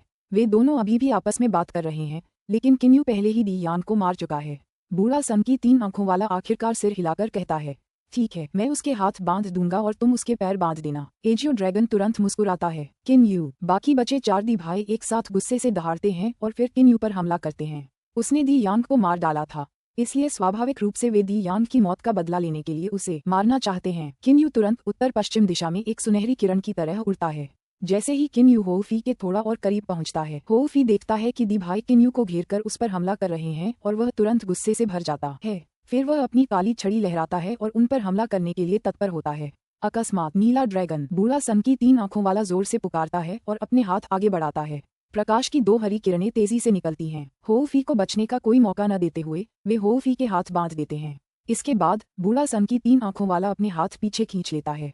इस बीच एजियो ड्रैगन भी प्रकाश की 2 नीली किरणें भेजता है, जो एक पल में होउ फी के पैरों को एक साथ बांध देती हैं। उसके हाथ और पैर एक साथ बंधे हुए हैं, जैसे कि उन्हें जंजीरों से बांध दिया गया हो। होउ फी अब आगे नहीं बढ़ सकता। गर्जना गर्जना टिल्डा टिल्डा। होउ फी जोर से दहाड़ता है, साथ ही उसकी भुजाओं की मांसपेशियां उभर जाती हैं, लेकिन वह अपने हाथों को बांधने वाली राक्षसी तात्विक ऊर्जा का कुछ नहीं कर पाता। वह अपने पैरों से भी कोई बड़ी हरकत नहीं कर पाता। ये दृश्य देखकर किन्यू चौंकने से खुद को नहीं रोक सका। चारों दी भाई भी अचंभित हैं। तुम चारों अभी भी वहाँ क्यों खड़े हो? तुमने होउ फी को क्यों नहीं मारा? नीला ड्रैगन एक उदासीन आवाज में कहता है, जिसमें विवशता और निर्दयता झलकती है। दी भाई तुरंत खुश हो जाते हैं। अब जबकि होउ फेई के हाथ पैर बंधे हुए हैं, अगर वे फिर भी होउ फेई को नहीं मार पाते तो उन्हें खुद को मार लेना चाहिए। डी लॉन्ग सबसे तेज प्रतिक्रिया करता है। अपनी पूंछ झटकते हुए वह सबसे पहले होउ फेई पर हमला करता है। इसके तुरंत बाद उसके 3 भाई डी जियान, डी शू और डी नाई जाग जाते हैं। वे भी अपनी पूंछ झटकते हुए होउ फी पर हमला करते हैं। होउ फी इतना चिंतित है कि वह लगातार दहाड़ता रहता है, जिससे द्वीप के चारों ओर का पानी ऊपर नीचे उछलता है और लहरें उठती हैं। हालांकि ये सब दी भाइयों को उसे मारने से नहीं रोक पाता। किन्यू, जो पास ही है, सब कुछ देख लेता है और अंकल लैन द्वारा दिया गया ट्रांसमीटर उसके हाथ में आ जाता है। अंकल लैन, जल्दी से 9 दानव हॉल के दक्षिण पश्चिम में 20,000 ली से अधिक दूर काले पत्थर के द्वीप पर आओ और हमें बचाओ। वह तुरंत अपनी पवित्र इंद्रियों से यह संदेश भेजता है। फिर बिना किसी हिचकिचाहट के वह अपने पूरे शरीर को स्वर्णिम तारकीय ऊर्जा से भर लेता है। जलते हुए उल्कापिंड की तरह वह सब कुछ नजरअंदाज करके डी लॉन्ग की ओर दौड़ पड़ता है, जो आगे होउ फी पर हमला कर रहा है। किन्यू एक सुनहरी रोशनी में लिपटा हुआ है। उसकी आंखों में डर का कोई निशान नहीं है। उसके आगे एक विशाल 100 मीटर से भी ज्यादा लंबा बैंगनी दानव जलीय ड्रैगन है। 20-7 का अंत। पुस्तक 7 अध्याय 8। अंकल लैन का अंतिम रूप। होउ फेई हिलडुल नहीं सकता, लेकिन अपनी पवित्र इंद्रियों से अपने आसपास हो रही हर घटना को जानने के बावजूद उसे इससे कोई फर्क नहीं पड़ता। अब वह साफ देख सकता है कि किन्यू बेतहाशा दी लॉन्ग की ओर दौड़ रहा है, जो सबसे पहले उस पर हमला करता है। होउ फेई किन्यू और दी लॉन्ग की असली ताकत जानता है। ऐसा मत करो बड़े भाई। वह इतना चिंतित है कि रोने ही वाला है। उसके पूरे शरीर में मौजूद राक्षसी तात्विक ऊर्जा कांप रही है, लेकिन ओल्ड फ्रीक थरी आइड और एजियो ड्रैगन द्वारा भेजी गई राक्षसी तात्विक ऊर्जा की धाराएं वाकई बहुत शक्तिशाली हैं। दरअसल उन दोनों ने होउ फी को अपनी राक्षसी तात्विक ऊर्जा से बांधने से पहले ही उसकी शक्ति का अंदाजा लगा लिया था। जब किन्यू पवित्र इंद्रिय संचार के माध्यम से अपने मन में होउ फी की आवाज सुनता है, तो उसके मुंह के कोने थोड़े ऊपर की ओर मुड़ जाते हैं और उसकी आंखें और भी अधिक संकल्प से भर जाती हैं। उसकी आंखों में ये चमकीला, चौंका देने वाला भाव अतीत में भी देखा गया था, जब वह अपने पिता के लिए वू जिन को मारने के लिए खुद को बलिदान कर रहा था। किन्यू के ज्यादा दोस्त नहीं है, लेकिन एक बार जब वह किसी को दोस्त या भाई मान लेता है तो उसके लिए अपनी जान जोखिम में डाल सकता है। होउ फी, मर जाओ। डी लॉन्ग का विशाल शरीर होउ फी की ओर तेजी से बढ़ रहा है, लेकिन अचानक उसे ध्यान आता है कि उससे कुछ ही दूरी पर एक चमकदार सुनहरी रोशनी बहुत तेज गति से उसकी ओर आ रही है। पहली नजर में वह सुनहरी रोशनी जलते हुए उल्कापिंड जैसी लगती है। डी लॉन्ग दंग रह जाता है। किन्यू, अपनी पवित्र इंद्रियों के एक झटके से उसे पता चलता है कि यह किन्यू है और वह तुरंत खुश हो जाता है। एक पल में डी लॉन्ग के चेहरे पर निर्दयता की झलक दिखाई देती है। डी लॉन्ग के साथ सीधा मुकाबला। किन्यू अच्छी तरह से जानता है कि वह डी लॉन्ग के असली रूप का मुकाबला नहीं कर सकता, लेकिन अब वह डर नहीं सकता, क्योंकि अगर वह डरता है तो डी लॉन्ग का एकमात्र सींग पूरी तरह से रक्षाहीन होउ फी के शरीर में घुस जाएगा। किन्यू तेजी से उड़ रहा है। उसकी आंखें अचानक पागलपन से चमक उठती हैं। वह हाथों से इशारा करता है और जोर से चिल्लाता है, शुरू करो। उसकी आवाज पूरे काले पत्थर वाले द्वीप में गूंजती है। तारकीय क्षेत्र 9 उल्कापिंड धधक रहे हैं। किन्यू के शरीर के चारों ओर की सुनहरी रोशनी और भी ज्यादा चमकदार हो जाती है। उसकी अस्पष्ट चांदी जैसी तारकीय ऊर्जा अप्रत्याशित रूप से उमड़ पड़ती है। इस समय किन्यू के दांतियान में अनगिनत चांदी जैसे कणों के बीच में 9 उल्काएं बिना रुके घूम रही हैं। ये 9 उल्काएं जलती हुई प्रतीत होती हैं और सुनहरी तारकीय ऊर्जा की 9 भयावह रूप से सघन धाराएं छोड़ रही हैं। एक धारा उसके शरीर के साथ मिल जाती है और अन्य 8 धाराएं 8 सुनहरे छायाचित्र बन जाती हैं। प्रकाश की मूल सुनहरी किरण को शीघ्र ही 9 सुनहरी प्रकाश किरणों में बदलते देख डी लॉन्ग आश्चर्यचकित हुए बिना नहीं रह सका। किन्यू फिर से हाथ का इशारा करता है और अचानक चिल्लाता है, ब्रेक। अतीत में जियांग यान के खिलाफ लड़ाई के दौरान उसने अपनी चांदी जैसी तारकीय ऊर्जा का अधिकांश हिस्सा एक ऐसी चाल में लगाया था जो 9 उल्काओं को एक साथ लाने जैसी प्रतीत हुई थी। हालांकि अब जब वह उल्कापिंड के अंतिम चरण में पहुंच गया है और उसे ठीक 9 उल्काएं मिल गई हैं, तभी वह इस चाल का सर्वश्रेष्ठ प्रदर्शन कर सकता है। ये 9 आकृतियां उसी तरह घूमने लगती हैं जैसे किन्यू के दांतियान में 9 घूमते उल्कापिंड घूमते हैं। अचानक पलक झपकते ही ये 9 सुनहरी आकृतियां एक में विलीन हो जाती हैं और एक बेहद चमकदार उल्का बन जाती हैं। इसकी रोशनी 1000 ली दूर से भी साफ देखी जा सकती है। 9 उल्का एकीकरण, उल्का हमला। डी लॉन्ग की आंखें भी उग्रता से चमक उठीं। वह फिर से तेजी से आगे बढ़ता है और उसकी आंतरिक राक्षसी तात्विक ऊर्जा पूरी तरह से फूट पड़ती है। डी लॉन्ग पूरी ताकत से आगे बढ़ चुका है। टकराना। इस जोरदार टक्कर से हवा में चारों तरफ एक शॉक वेव फैल जाती है। बाकी 3 पर्पल डेमन जलीय ड्रैगन एकदम से दंग रह जाते हैं।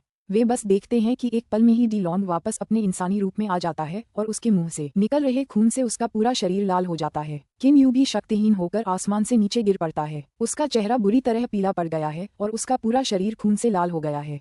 पारस्परिक विनाश। यह अप्रत्याशित रूप से आपसी विनाश था। हो फी के साथ भाई होने के नाते लगता है इस किन्यू लड़के के पास भी कुछ विशेष कौशल हैं। बूढ़ा सन की 3 आंखों वाला चिल्लाया। नीला ड्रैगन भी किन्यू की प्रशंसा करता है। हालांकि क्या ये वास्तव में पारस्परिक विनाश था? डी लॉन का शरीर बुरी तरह घायल हो गया है, इसलिए वह अब और नहीं लड़ सकता, लेकिन उसकी युवानयन अभी भी डोंगेक्सु अवस्था के अंतिम चरण में है।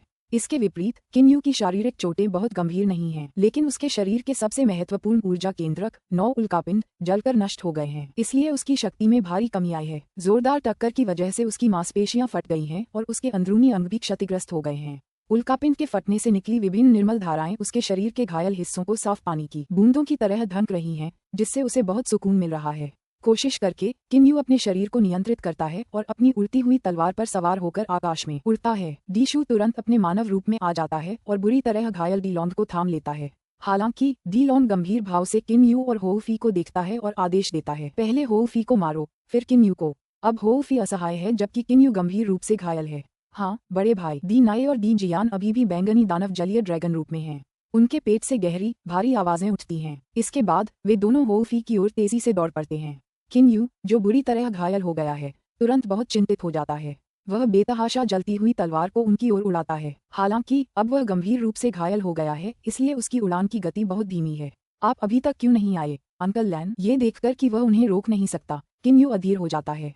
जब 2 बैंगनी दानव जलीय ड्रैगन अपने काले एकल सींगों को हो फी के शरीर में घुसाने वाले होते हैं, गर्जना टिल्डर टिल्डर टिल्डर टिल्डर आसमान हिला देने वाली गर्जना सुनाई देती है। विशालकाय बंदर के रूप में मौजूद हो फी अचानक फिर से रूपांतरित हो जाता है। उसका शरीर बहुत तेजी से सिकुड़ता है। पल भर में वह अपनी मूल ऊंचाई पर वापस आ जाता है, जो एक सामान्य इंसान के बराबर है। इसलिए 2 बैंगनी दानव जलीय ड्रैगन उसे चूक जाते हैं, लेकिन वे तुरंत पीछे मुड़ जाते हैं।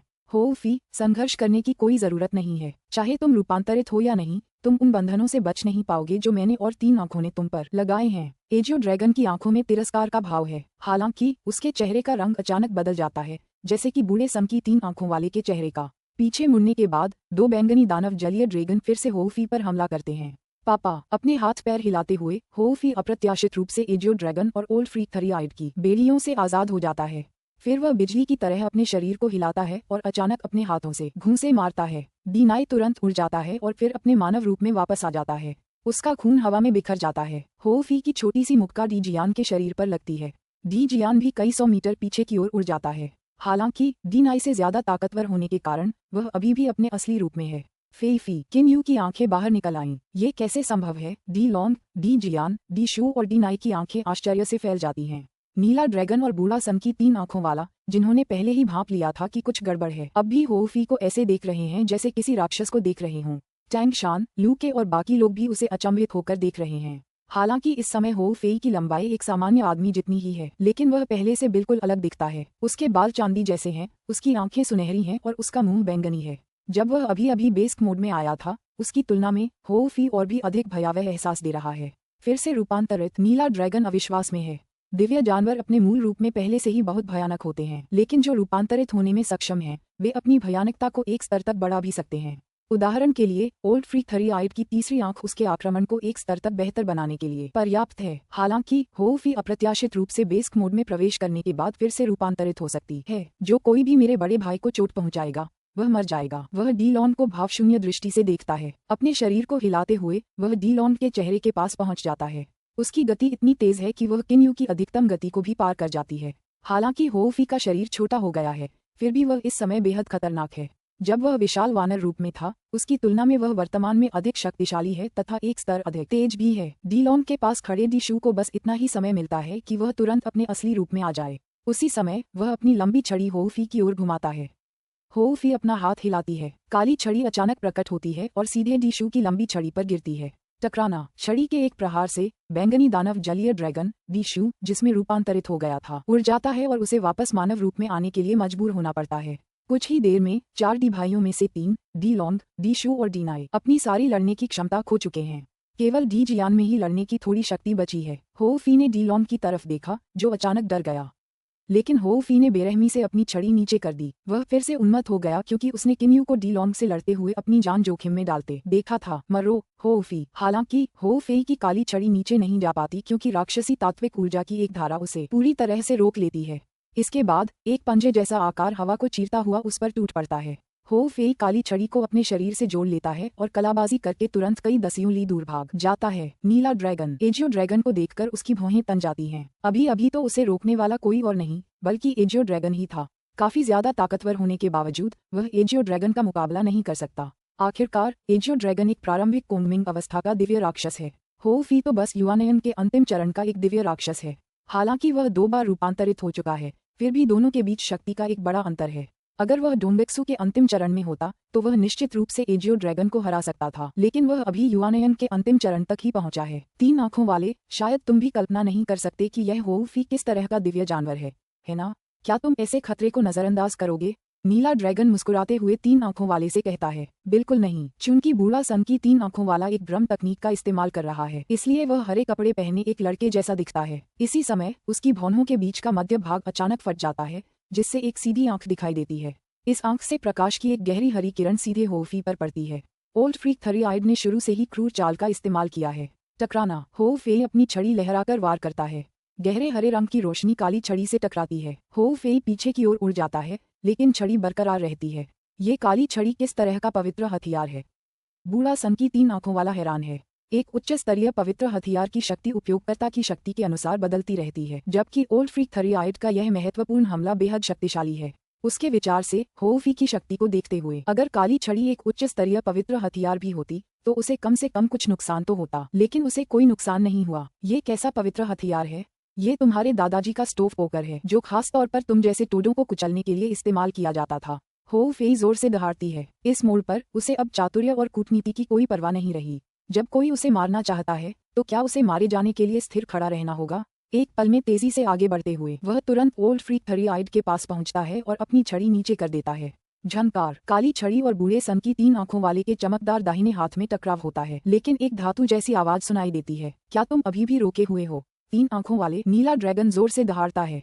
पलक झपकते ही उसके शरीर की सतह से एक अत्यंत भयावह मात्रा में राक्षसी तात्विक ऊर्जा निकलती है और कई दसियों ली त्रिज्या वाले अंतरिक्ष क्षेत्र को घेर लेती है। समय रहते बच निकलने में असमर्थ हो फी इस असीम ऊर्जा से बंधा हुआ है और परिणामस्वरूप उसकी गति तेजी से कम हो जाती है। वह संघर्ष करता है, लेकिन निरोधक शक्ति अधिकाधिक शक्तिशाली होती जाती है। हो फी, तुम्हारा असली रूप अत्यंत दुर्लभ और क्षमतावान है। दुर्भाग्य से तुम अभी युवानयन के अंतिम चरण में ही हो। अगर तुम डोंगबेक्सु के अंतिम चरण तक पहुंच गए होते तो आज त्रिनेत्रधारी और मैं दोनों ही तुम्हारा मुकाबला नहीं कर पाते। तुम्हारे जैसे दिव्य पशु के होते हुए शायद मेरा ड्रैगन कबीला भी चैन से नहीं रह पाता। तो मैं तुम्हें कैसे जीवित रहने दूं? इस समय बुरी तरह से घायल दी लॉन्ग भौहें चढ़ाते हैं। ड्रैगन कबीला। उसकी जानकारी के अनुसार एजियो ड्रैगन पैलेस में एकमात्र एजियो ड्रैगन है। तो ड्रैगन कबीला कहाँ से है? अचानक उसके दिमाग में एक विचार आता है। उसे एक संभावना सूझती है, लेकिन वह उसे अपने दिल की गहराइयों में छिपा लेता है, क्योंकि हो फी और किन यू को मारना ही इस समय सबसे जरूरी काम है। जब नीला ड्रैगन मारक प्रहार कर रहा है, टिल्ड हो फी अचानक दर्द से कांपने लगता है।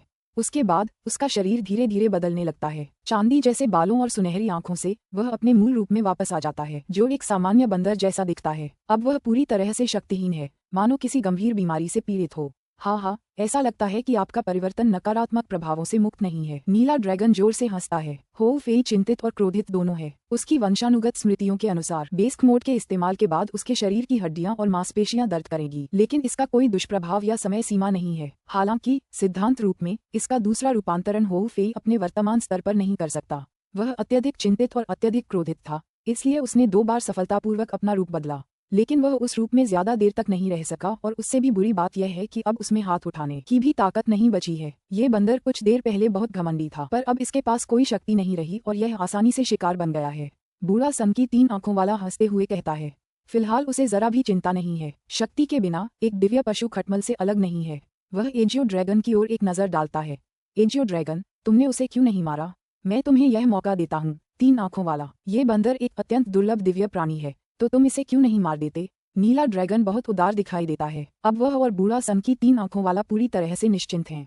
हालांकि वह अचानक किन यू को संदेह से देखता है। कुछ समय पहले ही उसने किन यू को हो फी के लिए पूरी ताकत झोंकते देखा था, तो तार्किक रूप से अब किन यू को बेहद चिंतित होना चाहिए, क्योंकि वे हो फी को मारने वाले हैं। लेकिन किन यू बिल्कुल भी चिंतित नहीं दिखता है और उसके चेहरे पर एक हल्की सी मुस्कान भी है। क्यों अंकल लैन? किन यू तुरंत सलाम करता है और कहता है। अंकल लैन को अचानक चेहरे पर एक बड़ी मुस्कान के साथ बिल्कुल बेफिक्र प्रकट होते देखकर किन यू जानता है कि हो फी के साथ कुछ भी बुरा नहीं होगा और स्वाभाविक रूप से निश्चिंत हो जाता है। किन यू की आवाज सुनकर हो फे अविश्वास में अपनी आंखें चौड़ी कर लेता है और खुशी और आश्चर्य से दूर की ओर देखता है। मास्टर, नीला ड्रैगन और बूढ़ा सन की 3 आंखों वाला चौंक जाता है। अगर उन्हें अपने पीछे कोई नजर नहीं आता तो जाहिर है कि वह उनसे कहीं ज्यादा ताकतवर है। वे तुरंत मुड़कर देखते हैं। अंकल लैन के नीले कपड़े लहरा रहे हैं। उनके चेहरे पर एक फीकी उदासीन मुस्कान है। तुम बहुत जल्दबाज थे फे। वह अपनी आस्तीन हिलाता है। प्रकाश की एक किरण हो फी के शरीर में प्रवेश करती है। पल भर में हो फी की चोटें अप्रत्याशित रूप से ठीक हो जाती हैं, मानो वे कभी थी ही नहीं।